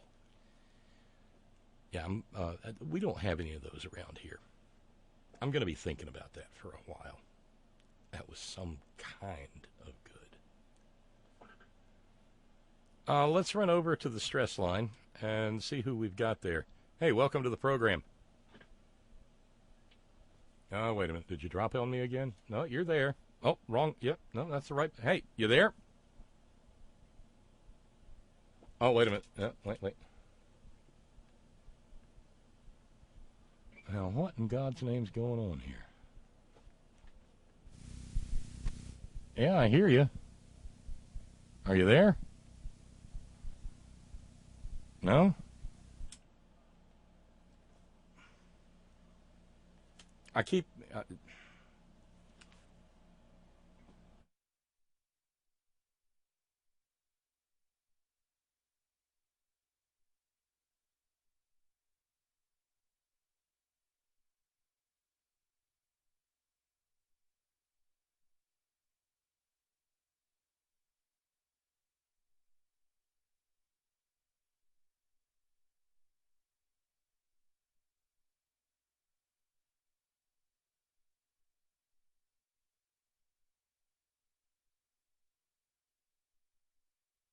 Well, I don't know what was going on there.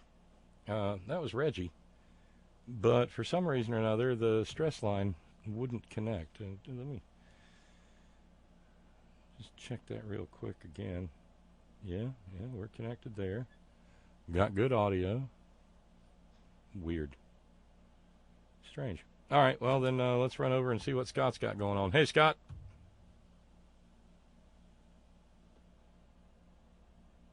Really? Okay, this is truly weird. Oh, there you are. Okay, wire problem. Hello, you're there. Yeah, you're there. You're there. Try again. Hello? Yeah, this is that wire I haven't replaced yet, but I will. Okay. But I jiggle the wire. We've got you. Oh, good. I've got the big fan on because it's relatively warm today, and I may turn it off and just run the little fan. I was rather, I only caught part of it because I had to take a phone call when you were talking about, was it diamond and silk? Yes. Wait a minute. I think that's big zirconia and polyester. Well, I think the fan will be a little too noisy, so I'll put on the little fan. Or the little cat. The little cat. No, it's a little known fact that diamond and silk used to perform on the circuit back in the 90s as the fabulously disgusting Rhea sisters, Dia and Ghana. So you may have diarrhea and gonorrhea, yes. Yeah, the fabulously filthy Rhea. Yeah, okay, you can have one of those for that. All right, thank you. Jesus. Give them a hand because they got the clap. Okay, our next guest. Oh, Jesus. Jesus. Well, I tell you, Bob, you go away for a few days, and all hell breaks loose.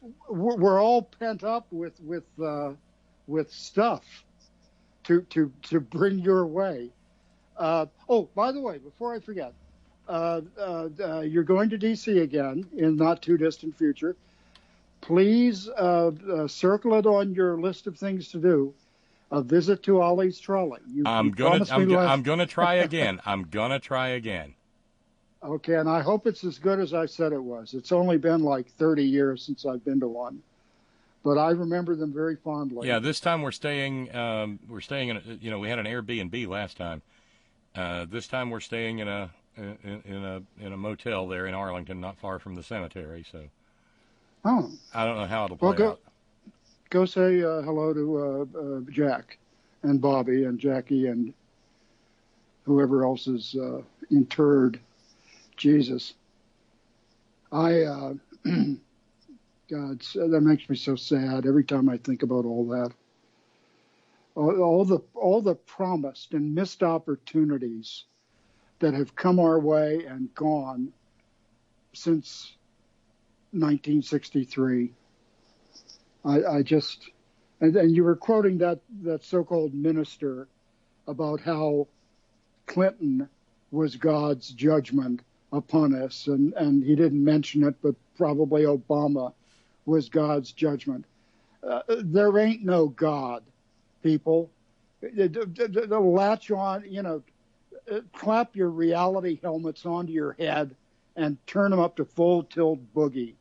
We human beings, all 7.5 billion of us, are wandering around on the planet, fulfilling one mission set forth by God to be fruitful and multiply. We got that pretty good. We're aces in that department. But all the other, the Sermon on the Mount and the fucking Beatitudes and every other good thing that you can possibly find in holy books, we are woefully behind in those departments. To just get off this fucking God kick. If you're like most human beings, you gave up communicating and interacting with invisible friends back when you were about 6. And I know that there are people in the Horn family who are true believers, and they have a right to be a true believer according to our rights and responsibilities in the Constitution and the Bill of Rights. But come on, people, we have evolved or been created, or however you want to look at it. And I certainly didn't plan this. We have evolved or been created with brains that function beautifully if we will be about having them function in that way. We are capable of fixing any situation that we have created. Because obviously, if we've created something, we have the capacity, I would think, to correct it. And I look at this numbskull, this nitwit, this crazy, demented, orange-hued President Slopjar, and I just, America, we can do better than this. What the hell is wrong with you people? I feel like Howard Beale, for Christ's sake. And I can't be the only one that's seeing this. You aren't. I know that I'm not, because you are, and the Horn family is, and Mike Malloy is, and a lot of people on our side. We definitely get it. The problem is, and it's going to become even more apparent as November 2020 rears its ugly head and grows closer and looms more largely over us. The thing that's going to become apparent, we all get it, but are we clear on what the solution is? The solution is getting this asshole out of the White House, retaking the Senate, and hanging on to the House. Those, as in the old Ford commercials of the 70s or 80s, those are, in a nutshell, job one. And even if you don't, and I'm preaching to the choir, I know, but even if you have to hold your nose and vote for a candidate who was not your first or second choice in the process, for God's sakes, be big enough about the future of our country to step up and do the right thing, even though it's not your first or second fucking preference. You saw that thing that he did out in front of the White House yesterday, didn't you? With it pulls out of his inner. Oh yeah. The I have here the name of 57. Yes. Yeah. You know, and I sent you I posted the picture on your Facebook so people can refer to it. He's standing there addressing some rather fascinated tribbles, it looks like, as in trouble with tribbles. And that's due to cropping on my part for that select purpose. But I read that little post.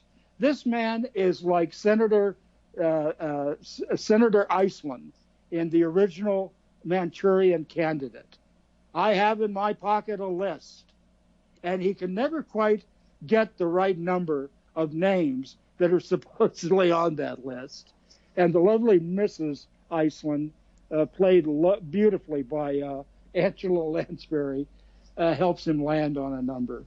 So, and what is it, Bob? He's putting ketchup on whatever he's eating. So in the next speech, the next scene, I have the name, how does it go, of 57 known communist. Jesus, Trump is such a fucking moron. Whoever named him that, who after working with him a little, or trying to work with him, certainly called it correctly. But Jesus, that's not why I called. It's truly not. I don't know why the hell I called, Bob. It's too fucking hot to be doing much of anything. But welcome back. I'm glad you're back, and I think you should travel safely and effectively to D.C. and get that handled, because that's important stuff as well. And I'm glad you had a good time with the Malloy folks, and that the cookout was a smashing success. Because you deserve to kick back. And I say kick back, but then I think about the stress of driving all that way. But there's probably something therapeutic even to that driving, if I know you, and I think I kind of have a sense of you. Yeah, I always enjoy watching the countryside go by, and I got a you know, well, you use your words, Bob. Here, the horizon is very different because we're ringed in with mountains. So you don't get a whole lot of panoramic horizon. But, and by the way, this is just a weird thing. Yeah. I-20 and I-59 through downtown Birmingham are just closed and have been for months, maybe into next year. Is that a big infrastructure program? It's I think they're replacing bridges or something. Oh, that's always fun. But, usually they try to at least save a lane. Yeah. Apparently the infrastructure in Birmingham had gotten so bad that it was just, tear it all down. At best I can guess. So I got sent wandering around. God. Oh, the dreaded detour, posted detour. Yeah, but I mean, it wasn't that. It wasn't that posted. Yeah, well, they never are. And it was running through places that the rabbits wouldn't go. Yeah. At one point in time, I crested a hill and I looked off to my left and like, son of a bitch, Birmingham's 20 miles that way. Yeah. Oh, where the fuck am I going? But I got through and made my way up to Cullman. And then you get off on Alabama 157. And my dad used to tell me this story about when he first went to Alabama in 1960. That they were saying, boy, I tell you what, they're going 4-lane 157, and then you can get to Birmingham in a minute. Yeah. And long after he was dead, they finally opened the 4-laning of 157 from Muscle Shoals to Cullman. But see, the problem, though, Bob, and is... so and it's hill country, not big hills, but it's still Appalachia. Yeah. And you get these long distance shots of these humongous cumulonimbus clouds backlit by the setting sun, and it was like a slow burn fireworks display. And the clouds were they were moving in such a way that the clouds themselves were, you know how when they do that time lapse and then they speed it up of the clouds moving. You know what I'm talking about? Mm-hmm. Yeah. It was like that. It was like that in real time. Yeah, Breaking Bad was famous for those types of shots. And there was, and this is per Meetin Wednesday, so I can. There was this big, giant, backlit, glowing pink angel in the sky. Oh, wait a minute, Bob. What was on that cigarette? Was there a name printed on that cigarette, Bob? And I mean, it was huge. I mean, you could see the wings, you could see the face, and I was unaltered in any way. Yeah, that's your story. Yeah, and I'm sticking to it. There, I said it. That's what E.W. Jackson said. There you go. I said it. That's the majesty of our planet. And when you see that, it tears at your heart, Bob, because what these numbskulls and Nazis and fascists and morons and fools are up to is fucking the planet. Because, see, that's another deal that the imaginary angry old man in the sky supposedly set down of taking dominion over the earth. But I seem to recall a clause in there about good and responsible stewardship. Well, that must not be in the later translations to hear these idiots tell it, because they are not being good and responsible stewards of the planet. They're treating it like a goddamn sewer, like a cesspit. Yeah. You know? Absolutely.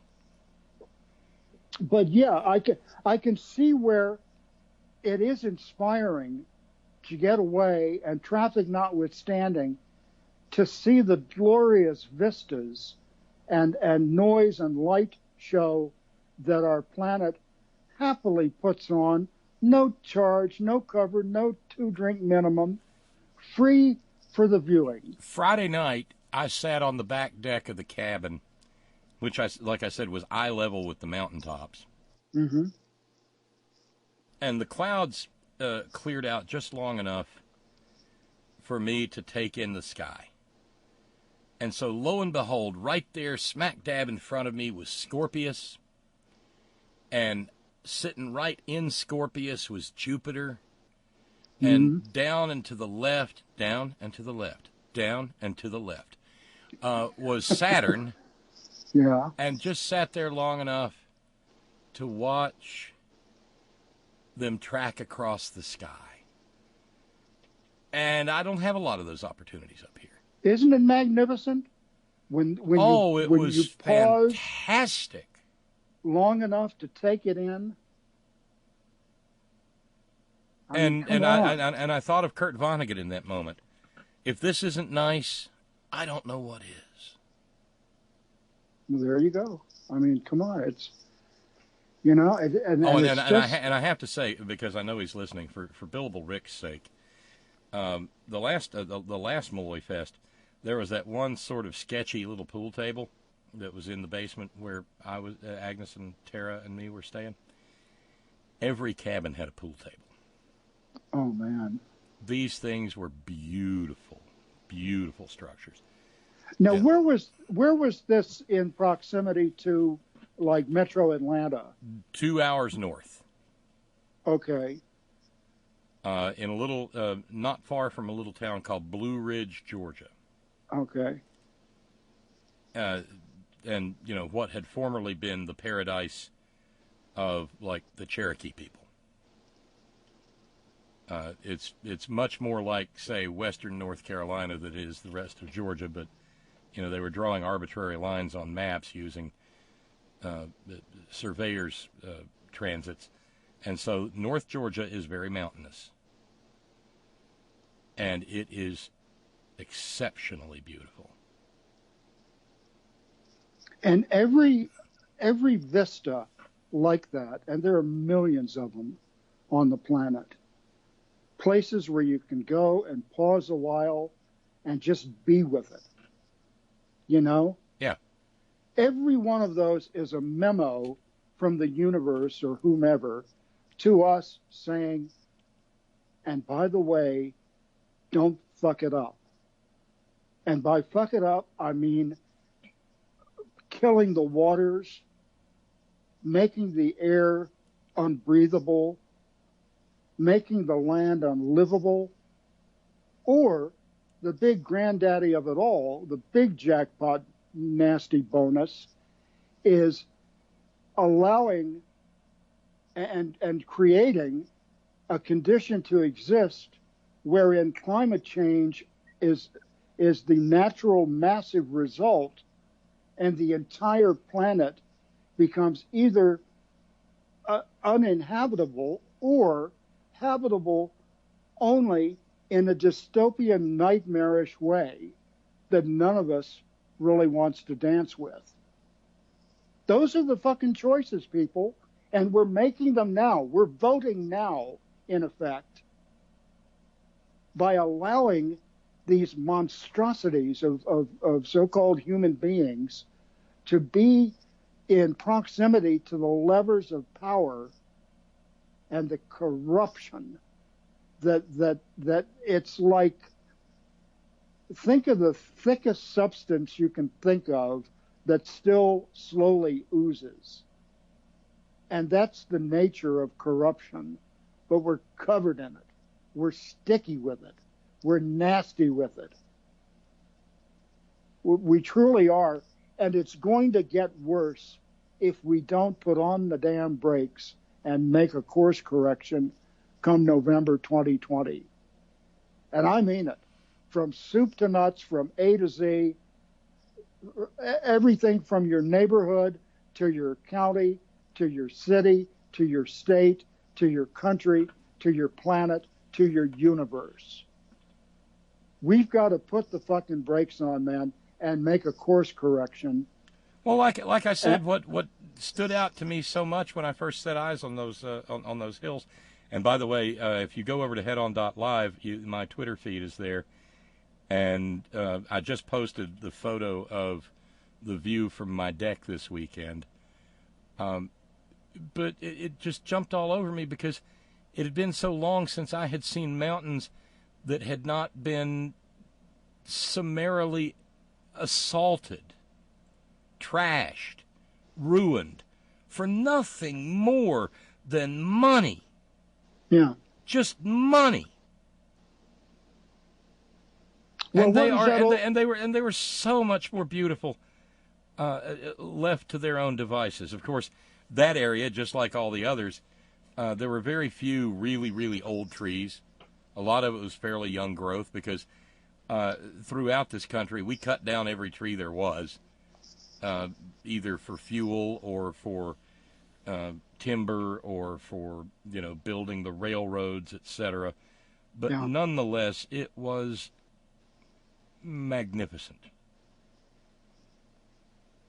Well, I'll look for that because I should go out more than I do, because I'm lucky and fortunate enough to live in a place in our country where a couple of hours north, 3 hours, 4 hours north during certain times of the year, I can be in snow and I can ski if I want to. And I'm a 25-minute bus ride or two from the ocean. And if I had a car, I could go an hour and a half east and be in other mountains, or even closer, an actual desert. And I really, really, truly should get out more to be with that, because that is healing. It is inspiring, and it does get you recharged, I think, from the times that I've done it. I mean, even going down to the beach and sitting on the seawall and commiserating with a gull and feeding them French fries from McDonald's or breadcrumbs or whatever. Or just people watching, because people are fascinating. They truly are. How they behave and what causes them to be that way is a never-ending source of amazement and delight to me. I'm gonna go here because I know that there are others who want to get in, but I do want to. We were talking earlier about hot dogs, and there's a documentary on Amazon Prime called Nathan's Famous, and most big city markets have the Hebrew National hot dogs. Oh, I can buy Nathan's here in West Virginia. Yeah, and a lot of places also have Nathan's. And I used to like Hebrew National. I still do. But I started I tried Nathan's, and I said, it's not the same. It's certainly different, and I can't tell whether it's better or just different. But I do love those premium-like hot dogs. And not long ago, I think the Washington Post did a survey of the top 25 types of hot dogs that are available in D.C. area supermarkets. And there were some brand names that I'd never heard of. But, man, Nathan's and Hebrew National both. Yeah, Sabret. Sabret is another good brand. Oh, that's that New York brand that has they have the little corner hot dog stands with the umbrellas. The blue and orange, I think, was a scheme. I haven't had one of those, well, since my only visit to New York in the early 80s. But yeah, check out that documentary, Nathan's Famous, because that they've been up there at Coney Island since like 1904 or something. It's been a while since I watched it, but it's really entertaining to find out what. And you know what? I give it to New Yorkers. There is something special about a hot dog with just good mustard and kraut. Mm-hmm. Yeah, see, now there's another controversy. Does ketchup belong on hot dogs? I've become a very anti-ketchup guy all the way around. Well, see, I don't like it on hamburgers. I don't like it on no.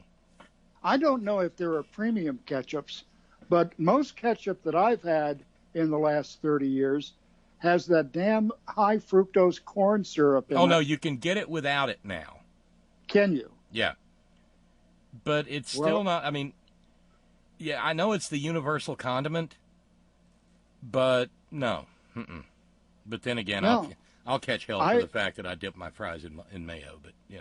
White I don't, well, now see, mayo is not a bad thing to dip your fries in. Neither is ranch dressing. I mean, we put our buffalo wings in ranch and the or blue cheese. And the thing that was near Universal at WVU when I was a student there, and I presume still is having your fries with blue cheese. Or in Baltimore, I know is one place where they're famous for this. They have those skinny mini shoestring fries. Yeah. You used to be able to get them in D.C. at a place called the Waffle Shop that was in D.C. and Virginia and I think maybe Maryland, but I believe they've all closed. But there were these long, skinny shoestring French fries, and if you asked nicely, they would put that thin brown gravy either on them or to dip them in that thin brown gravy. That's a Baltimore thing. Brown gravy fries is a Pittsburgh thing. You guys want to go to Eaton Park and get some? You want to go to Eaton Park and get some gravy fries? Well, no, see, I didn't know it was a Pittsburgh thing. I knew it from Baltimore, from visits up there in the 70s and early 80s. Yeah, so you go to the O in Pittsburgh, and you either get cheese fries or gravy fries. Well, see, they must be like reprobates in the minds of Pittsburgh establishment because that's the home territory of the Heinz Corporation, isn't it? Yeah, it is. But maybe it's kind of like working at the Hershey factory. The first day you're there, they say eat all you want, and pretty soon nobody eats chocolate at the Hershey factory anymore. Yeah, well, I prefer Dove. I don't know who makes Dove chocolates, Dove bars. Yeah, I'm not sure. That's probably a Nestle product. Oh, they're very good. Oh, see, Alma is chiming in. Mayo is horrible for you. Compared to what? Well, now I was a smoker for a number of years. Is it worse than smoking? Is mayo going to send me to an early grave? In moderation, of course. Yeah, right. I was a fairly heavy drinker once upon a time. The English style with malt vinegar on fries, that's awfully good too. Well, now you bring up another thing. Authentic fish and chips, there's malt vinegar involved. And if you go to a shop, certain of the shops, well, maybe not today, but they used to wrap the fish and chips in newspaper. Sure. Yeah. Now, I don't know what they're making inks out of these days, probably soy. They used to be petroleum-based inks. That couldn't have been good for you. But by God, it added something to the experience, if not the flavor. Well, I think they're vegetable-based inks, so it's not a problem. Now I'm hungry for fish and chips and hamburgers and mayo and fries with brown gravy. Look what you've done to me, Bob. Well, but at least you live in civilization and you can go out and get some if you want. Darlene in Connecticut says, I'll go one step further. I've been known to dip French fries in tartar sauce. Yum. And that would French be fries and tartar sauce. Sure, like when you're having your fish and chips. Why wouldn't you? Yeah. Well, now, the best tartar sauce I ever had was at Frisch's Big Boy. The Bob's Big Boy out here, I think, was one of the original double-deck or triple-deck hamburgers back in the 60s, I guess. And they not syndicated, but franchised the Big Boy restaurant concept. And in Cincinnati, just around the corner from the last place I lived before moving here, there was a Frisch's Big Boy, and they had Cincinnati is a German Catholic town. At least that's how it was founded. Yeah. And Frisch's during Lent, you could still buy meat items, but I would go in there, walk across the street. I forget the name of the street. Doesn't matter. Walk across the street, sit down there at the counter, ask for a fish sandwich, and they made the tartar sauce there. Tartar sauce is another thing entirely for me because I grew up with a certain kind, and it doesn't show up anywhere but Northwest Alabama for the most part that I've ever found. Yeah. And the key base ingredient is cabbage ground to a pulp. Yeah, I can see where that would work very nicely. And then the mayo and a little sour cream and some lemon juice and dill cubes, not sweet. Ooh. And so it is truly tart-ish. God, I'm going to hang up because if I salivate anymore, I'm going to short out the phone, and we can't have that. Yeah. And Alma says, compared to mustard. Mustard on fries? No, I don't see that. I imagine it's possible, but again, getting back to ketchup being the universal condiment, I wouldn't anymore think of putting ketchup on a hot dog than just tossing it in the bin right after I've ordered it.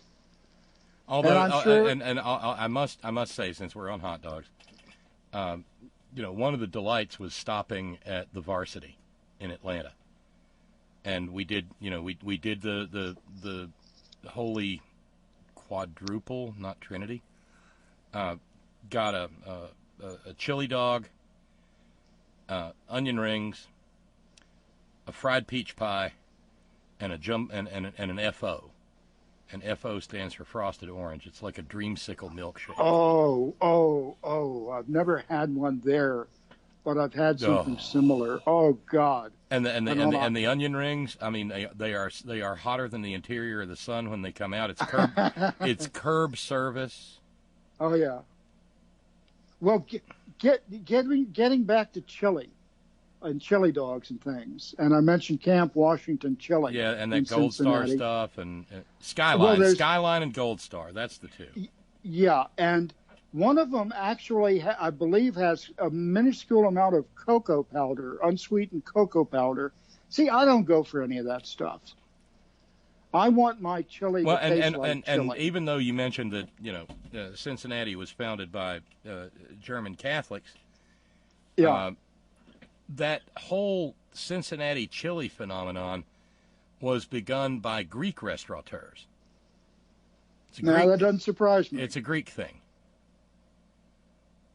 But see, they go crazy with it. There's one place up by a bar I used to go to, Crosley's Bar, up in some neighborhood way up in northern Cincinnati area. After the bar closed, we'd go around the corner to this place, and you would get, it wasn't enough that they were serving hot dogs with chili on it. You had to have cheese and onions and served over spaghetti. Yeah, that's the chili three-way.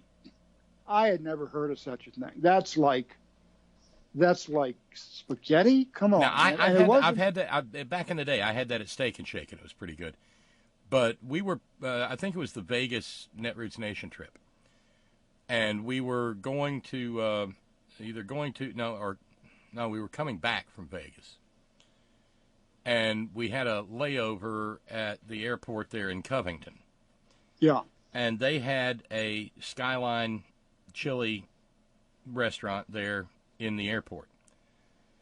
And just for the sake of tasting, I said, okay, kids. The kids were all young. I said, I'm going to get one order of this, and we're all going to taste it so we can say we've had the famous Cincinnati chili. Yeah. And they put it on top of spaghetti. And it was the damnedest stuff I'd ever eaten in my life. That was Skyline? Yeah.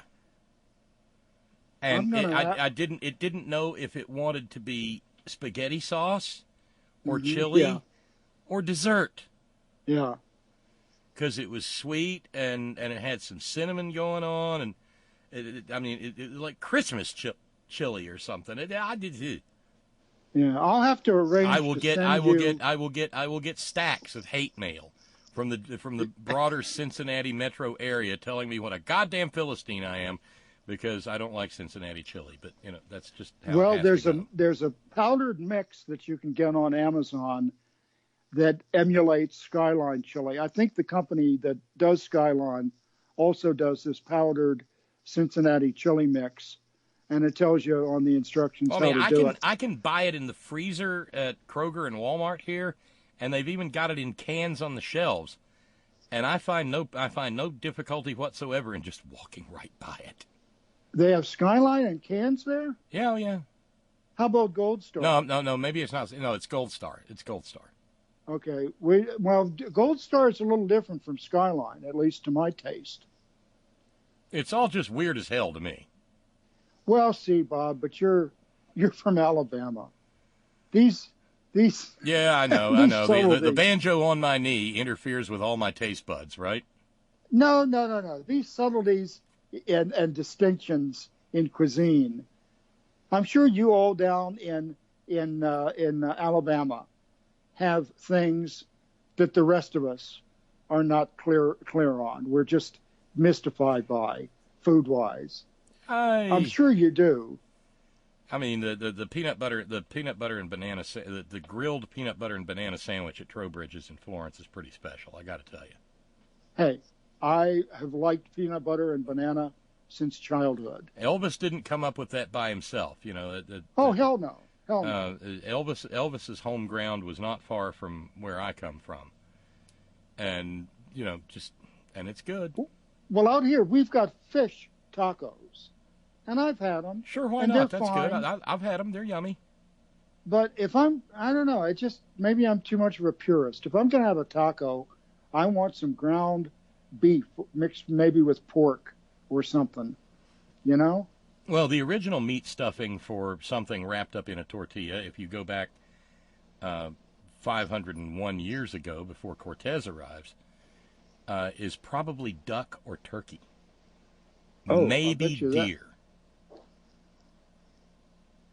Huh. Yeah. There's a thought.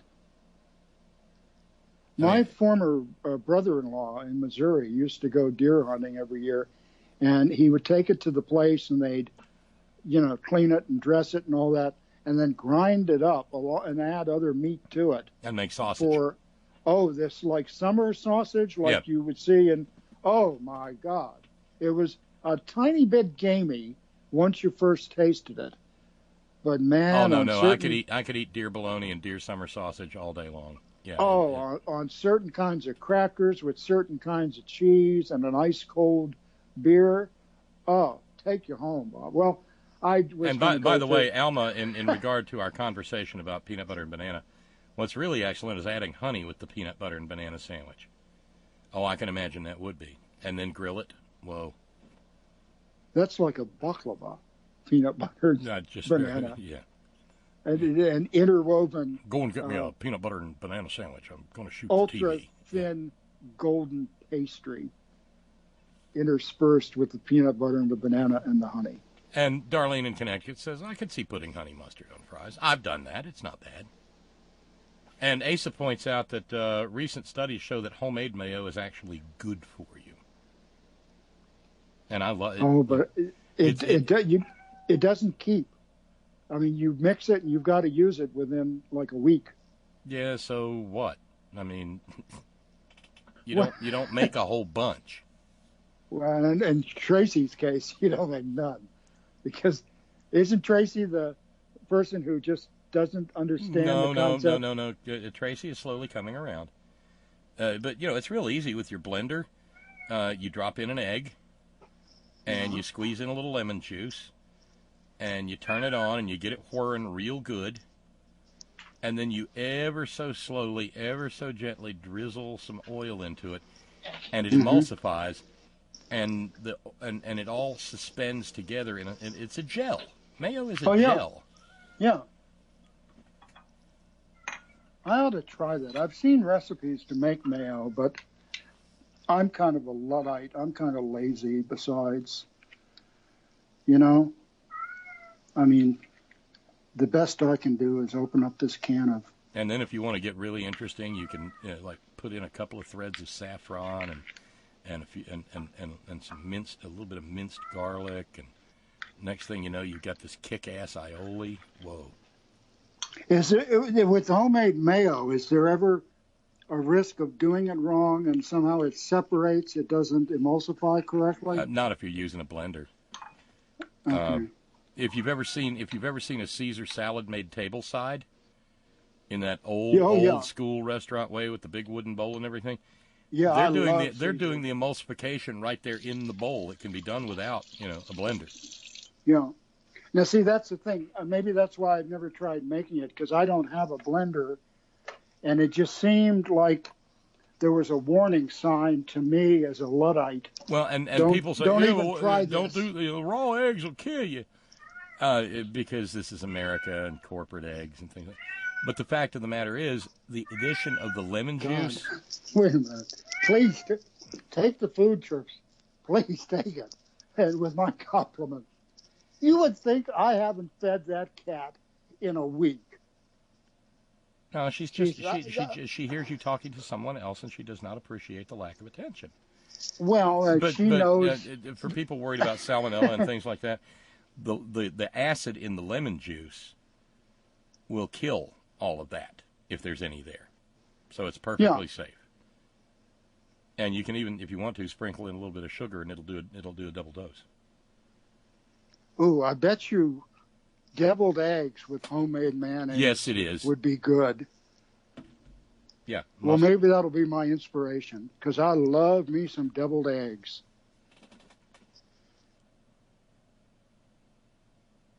Oh, well, listen, I do too. I get real excited about that. I was going to go 15 minutes ago, but nah, you got it's my mouth watering. Good to have you. Oh, but it's very rare that as soon as the program's over, I'm going to have to heat up a Dick Howell hot dog and have that for supper. A what? A Dick Howell hot dog. That's the hot dogs from Northwest Alabama. Dick Howell's Pit Barbecue. I thought it was like a brand name that you go in the store and ask for. No, there's no stores.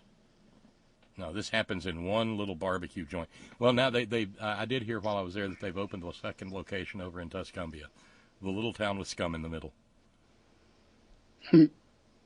And where are just to close, where are the Southern Baptists having their powwow? Birmingham. Is it? Okay, I couldn't remember whether it was Birmingham or Montgomery. Well, see, this is all the servers will be stiffed, and the sex workers will do some of the kinkiest things in their entire lives because the Baptists are in town. Be sure to have your subscription to Police Gazette up to date, boys and girls, because they will use names. And the number of corpulent, pale white men sitting at bars wearing big nose and glasses disguises will be legion. Oh, I'm sure. Yeah. Good evening, Deacon. Good evening, Deacon. I was not here. I did not say this. It's like something out of Dune. Yeah. All right, man. Well, take care and have a good rest of the week. And if I don't talk to you before, travel safely to our nation's capital and work effectively. I know you will. I hope so. We really think big things are happening. With any luck at all. So. Well, and we need them to. Getting back to my point earlier when I was ranting and raving and frothing. God, we've only got this one planet, kids.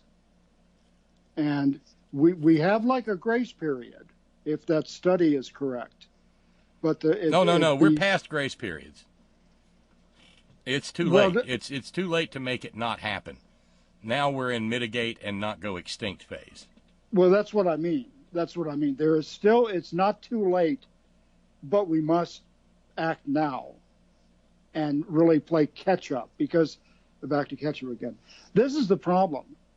And we've talked about this before, going back to Reagan's era, and maybe even a little bit before, it was in the works by these numbskulls to fist fuck the planet, okay, long ago. It's been their goal, and now they're at the point where they're starting to really implement their big program, and we've got to stop them. We have got to stand in the way of, who was it, Mario Savio at UC Berkeley. We've got to throw ourselves into the gears of the machine, and we don't have to do it in a nasty way or a violent way or an over-the-top way. Sometimes you can do it. You can get the net effect by voting for the right goddamn people and being about getting them elected. I mean, we saw instances of this in the midterms not a year ago. It's eminently doable. And I saw a thing today, one of the polls is saying that 4 of the front runners on the Democratic side, who were they? Biden, Warren, Sanders, and who was the 4th one? Harris? Yeah, that sounds right. Yeah, in one poll could easily beat Trump. Now, granted, polls ain't what they used to be in terms of reliability, at least going by how they were in 2016. Boy, the polls were, boy, we could rest easy. We didn't hardly even have to show up to vote. It was so in the bag. Well, we saw how that worked out. But I'm hoping these polls are accurate and that it gets worse for Trump and that he knows it's getting worse, because we know that's going to set him off even more.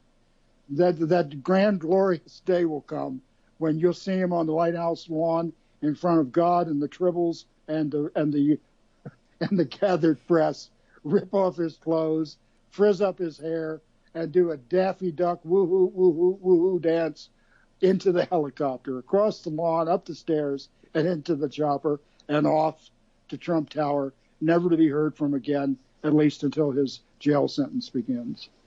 That's my wish. Hear, hear. Scott, have yourself a good evening. I will, Bob. Turn Take care. the big fan back on. I will. I'm going to get naked just as soon as I hang up. Ooh-wee. Oh. Ooh-wee. There goes the Central and Pacific. And yeah, that was time. definitely Mountain Time. That was the Mountain Time dinner hour, just gone straight to hell. Okay, take care, man. All right, later. Bye now. Bye-bye. Our buddy Scott in San Diego. The stress line, I was getting ready to go to the stress line, but someone hung up. And I was having, I don't know, apparently having stress line problems this evening. But just the same, if you want to get in on the conversation, the stress line is 844-THE-HORN, 844-843-4676.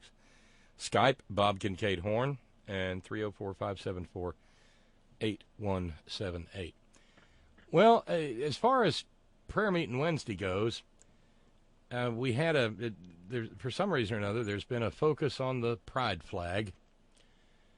And so let's check in with Franklin Graham, who wrote, I want to thank President Donald J. Trump and Secretary of State Mike Pompeo for making the decision not to fly the gay flag over our embassies during June in recognition of Gay Pride Month.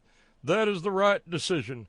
The only flag that should fly over our embassies is the flag of the United States of America.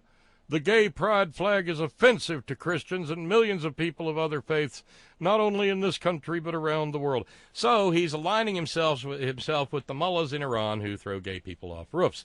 Good for him. That's the morality of Franklin Graham that we've come to know and expect. And there he is speaking for Christians around the world when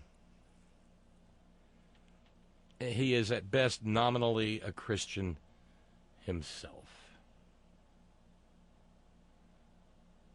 Meanwhile, he has still not said a word about children kept in cages by this regime, which he so thoroughly fetishizes. Hey, thanks to Earther. Thank you, Earther. It's now a nice even $500 that we're behind. And remember, there's a challenge of 4 more Have a Show on Me's. So the next $800 get doubled if anybody wants to jump in on that awesome opportunity. So thank you very kindly, Earther, for doubling your money and doubling your support for keeping this little broadcast effort on the air. You know, the route that I took to the airport, and it's the easiest route to Atlanta, is for me to go down I-77 to Wytheville, where you stop and you see the guy with the Isaiah 54:17 tattoo on his neck. And then you get back in the car and you drive on down I-81 and you work your way through Knoxville and Chattanooga. You don't get all the way to Chattanooga. And then you get off on I-75 and you head into Atlanta. Then you park on the downtown connector, the I-85, the I-75 connector. You park there and enjoy the majestic vista of downtown Atlanta, sitting perfectly still for about a half an hour. And then you go on down to the airport. But central to all of this is you pass through Knoxville. Well, in Knoxville, Tennessee, they've got a place called the All Scripture Baptist Church. And the All Scripture Baptist Church is not affiliated with the Southern Baptist Church, because the Southern Baptist Church is a bunch of lily-livered sissies who really don't hate the gays near as well as they should. No, the All Scripture Baptist Church in Knoxville, Tennessee, is associated with the New Independent Fundamentalist Baptist Church. Think of it as Wahhabis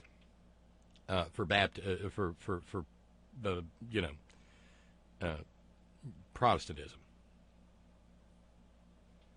They got a rule at the All Scripture Baptist Church that says no homosexual will be allowed to attend or join All Scripture Baptist Church. I've never been there, but I'll hazard a guess that there are not lines of weeping members of the LGBTQ community who feel all left out. Particularly when you take Pastor Greg Fritz at his word. Pastor Greg Fritz, by the way, has a day job, and that day job is that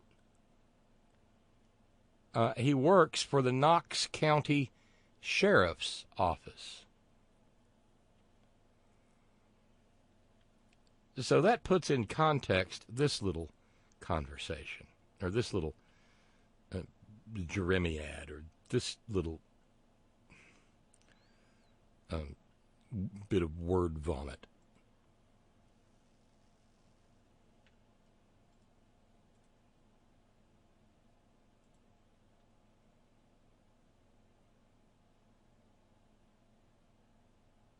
This morning is why Leviticus 2013 should still be a law enforced by our government. Now, we as Christians, we say that, oh, I'm a Christian, the Bible's my final authority. Honestly, you say that. You walk in your Leviticus 2013. morning. Well, don't bother looking it up. He's going to tell you what it is.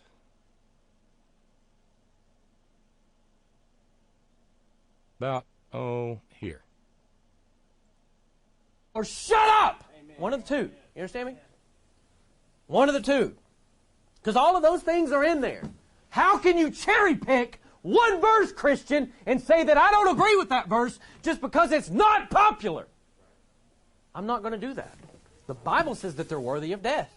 The Bible says that the government, somebody stands up, oh, I'm LGBTQ. Here's how it should work. It shouldn't work where we go out and we enforce the laws, because the Bible says the powers that be are ordained of God, and God has instilled the power of civil government to send the police in 2019 out to these LGBT freaks and arrest them and have a trial for them, and if they are convicted, then they are to be put to death.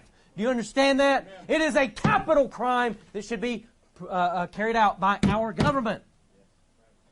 Not Christians. Unless you're a policeman. You know what I mean? If you're Everybody a knows he policeman, then works you for know the what? sheriff's It should be department. your responsibility to carry these things out. Unless you're a government official, it should be your responsibility to carry those things out. But if you're a farmer or a landscaper or work at McDonald's, that's not your responsibility. No different than if you've seen a murderer out here. And everybody's like, oh, well, if they did that, they would kill all these people. They wouldn't kill all that. They would kill them. All the pride parades, man, hey, call the riot team. We got a bunch of them. Hey, get the paddy wagon out here. We got a bunch of them going to jail. We got a bunch of them that we're going to get convicted because they have all of their pride junk on and they're professing what they are, that they're a filthy animal, huh? But after this onslaught where the government's arresting them and carrying out God's laws, and they're all dead. You think it's just going to be every day? This mass... No. From time to time, I get inquiries, Bob, why do you do all this religious stuff on Wednesdays? That's why. Pastor Grayson Fritz is why. Because these are the same sorts of people that we have seen before down through history. Pastor Grayson Fritz wants nothing more than to have the reins of power in his hands and the hands of others like him. And Pastor Grayson Fritz is a homicidal maniac.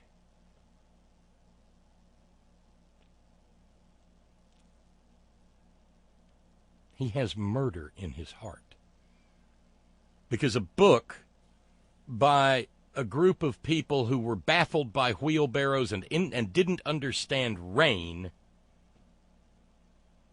says that back then they murdered people for how they had sex. And they did it in the name of their God.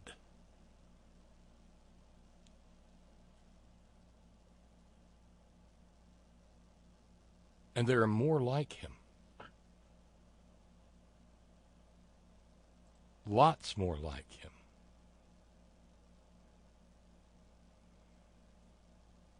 He wants summary execution of gay people.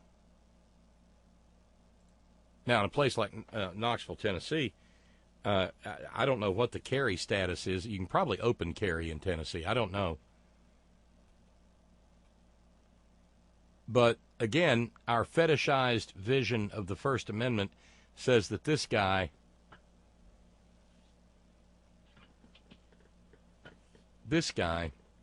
gets to do this all day long and twice on Sundays. And that there are no repercussions for him calling for innocent people to be murdered in their tracks. He's been an employee of the Sheriff's Office of Knox County, Tennessee since 1999. He was Detective of the Month in 2017. He's also been running his filthy little hate industry since the same year.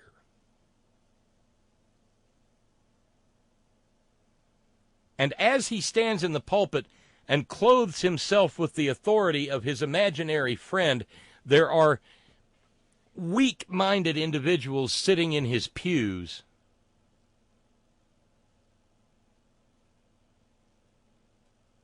who are nodding their heads, agreeing with him, and wondering how they can go about the business of murdering people they decide need murdering. Ron in Raleigh says he's in law enforcement. If he's in law enforcement, why didn't he arrest some gay folks and haul them before the magistrate? Let's see how far that shit goes. Not summary executions, Ron adds. He said try them before you kill them. And one of the reasons Pride Month exists in June is because it commemorates the Stonewall riots, when gay people in New York had had enough and resisted police shakedowns in their communities.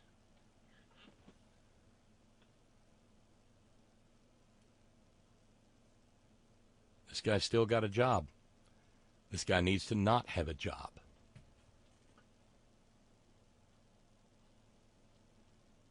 Meanwhile, the sermon sparked an investigation by the Knox County District Attorney's Office. They put out a statement saying it's looking further into the incident and will take action accordingly.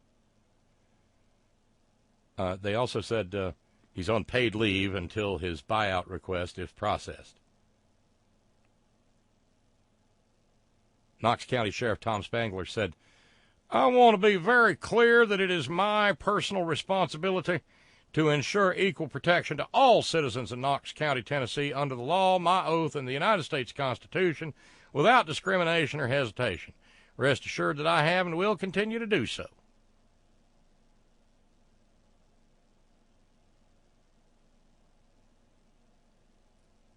I wonder which pays more, detectiving or preaching hate. This country being this country, I'm guessing maybe preaching hate.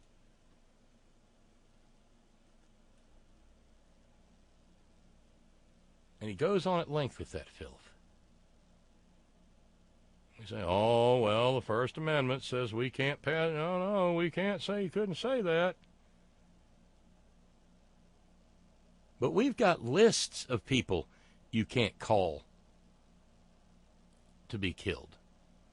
A person of any decency wouldn't call for anyone to be murdered. But we've got laws that say you can't call for violence against this kind of person, that kind of person, the other kind of person. And most usually they're politicians. But if you're a gay person in America, there is no law that says that a detective from the Knox County Sheriff's Office can't call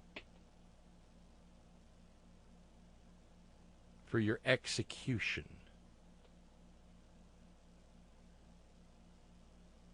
That chills me to my bones. And what's more, this guy is affiliated with another guy by the name of Stephen Anderson. Another one in the new independent fundamentalist Baptist churches. And he's the one who's holding the Make America Straight Again conference, the MASA conference. They're holding it this month, Pride Month. They're holding it in Orlando.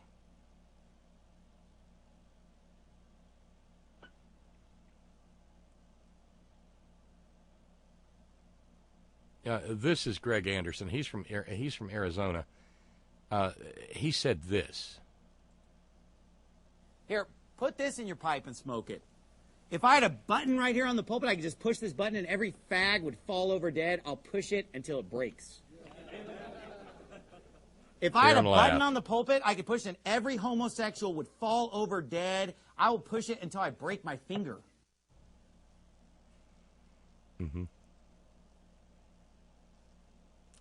He's leading the MASA conference. Roger Jimenez will be there. When the Pulse massacre happened, he said it was too bad the shooter didn't finish the job. Apparently, it's a tenet of the new independent fundamentalist Baptists to call for the murder of gay people. Because Roger Jimenez said he wants to put them up against a firing wall, put a firing squad in front of them, and blow their brains out. Or Tommy McMurtry, who's going to attend the same conference. We know there have always been homos. We know they have always been around. We've read the book of Genesis, okay? Nobody's saying they're never around, but there was a time when society, when our country saw them for what they were, and they put them in their place 6 feet under. And unfortunately, we have forgotten that in our country, and we're going to send out a reminder loud and strong. And so I just felt like saying something about it, just getting you all fired up. I hope you all are as excited as I am about the Make America Straight Again conference. Yeah. Among other things, he said that he wants the conference to be protested in Orlando. Yeah. Also be praying Friday and Saturday. I'm going to be in Orlando at the Make America Straight Again conference. So be praying for that. There are forces at work against us at that conference, but trying to do everything they can to stop it. But we're going to have it anyway, and it is going to be great. Hey, anybody want to do any activism work? Is this being held in a hotel? Why is this hotel holding, if it's being held in a hotel, why are they hosting a group that's calling for other Americans to be murdered? Would you stay at a hotel, stay with a hotel chain that did that? Just asking. I'm so excited and just fired up about it. So just pray it goes, everything goes well there. Pray that if they do any protests, that it gets violent. They have stand your ground in Florida. So if we're allowed to fight back there. So I say bring it. But anyway, and with the crowd that would be protesting us, it'd be a pretty easy win. So anyway, but be praying for that. I'm really excited about it. Yeah. Yeah, it was Alma who said, do you know why Christians like this focus on the Old Testament? Isn't the New Testament the story of the redemption with Jesus? Seems to me the Jewish faith focuses on the Old Testament. I mean, it's their book. Why do Christians do this? Because the violence and the hate is tucked away largely in Genesis and in other, and it's misunderstood by people who wouldn't know Aramaic from Hebrew, from Arabic, from right, Koine Greek.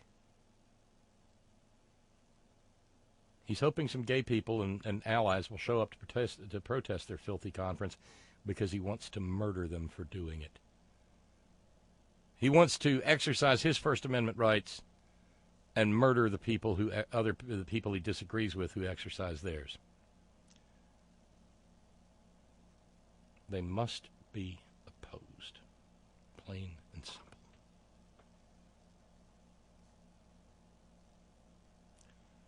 Bruce Mejia is going to be there, too. He says LGBTQ stands for Let God Burn Them Quickly. He's another homicidal maniac. Agree with their lifestyle? No, we believe they should be put to death. Yes. They should die. Yes. And I will never grieve over a sodomite that is killed or that is put to death or any other way that they die. I will never grieve for that. In fact, I will rejoice over that. Amen. Make a clip out of that and put that in the news. Right. Amen. How can you call yourself a Christian? Well, if you're a Christian, how can you call yourself a Christian?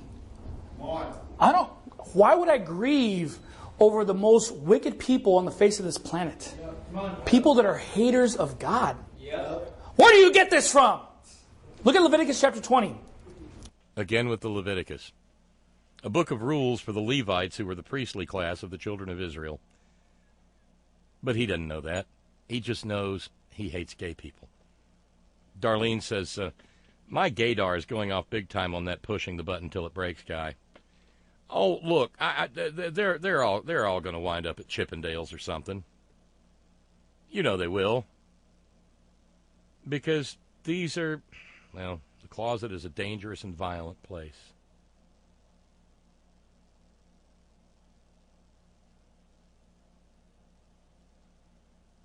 And they haven't announced the location of the conference yet. They're going to reveal it on Friday. Early speculation is that the host of the conference, Patrick Boyle of Revival Baptist Church, is going to hold it there.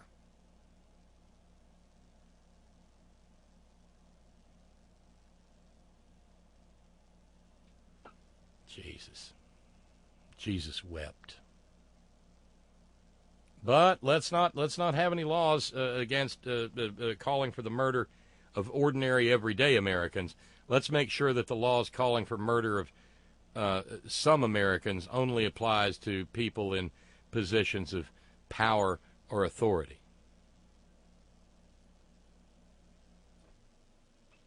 Right? Sure. Hey, thank you, Alma, for jumping in. We're down to 450, and thanks to our Have a Show on Me series of challenges, Alma doubled her money. Thank you, Alma. Thank you very, very much. So it's time to get out of here. I think I need to...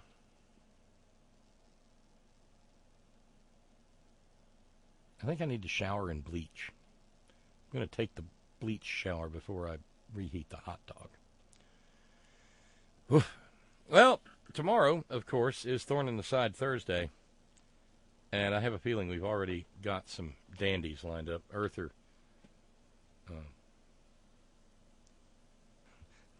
Irish Dave says, wait just a gall darn minute. Isn't their orange leader in bed with the Saudi mites? Saudi mites? Yeah. Okay, little jingle. A little jingle for the pun. And Earther says, most wicked people, the Koch brothers, John Roberts, Karl Rove, Donald Trump. No, some gay guy or some lesbian who just wants to live their life. Most wicked people. Not doing anything to anybody. Do more good than harm. But these psychopaths have murder in their hearts in the name of a person who was called the Prince of Peace. So thanks, everybody. It's great to be back behind the microphone and have everything working. Thank you so much for joining in this evening. Again, back tomorrow, Thorn in the Side Thursday.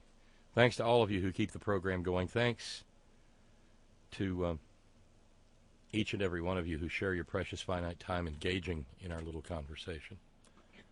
Thanks to our all-volunteer staff. Thanks in the chat room to Steve from Georgia Stand this evening. One last thing. I reported a story last week about a district attorney in Coffee County, Tennessee. And it's just weird how the universe works. While I was gone, I pulled in somewhere and parked, and lo and behold, the car in front of me had a Coffee County, Tennessee tag. It's just a little reminder from the goddess of irony. But I heard on the radio on the way home that the Tennessee Supreme Court has announced an investigation into the district attorney in Coffee County, Tennessee, who has said that gay people are not deserving of the of protection under the domestic violence laws of the state of Tennessee, at least in his county. Perhaps, hopefully, he can be removed from office.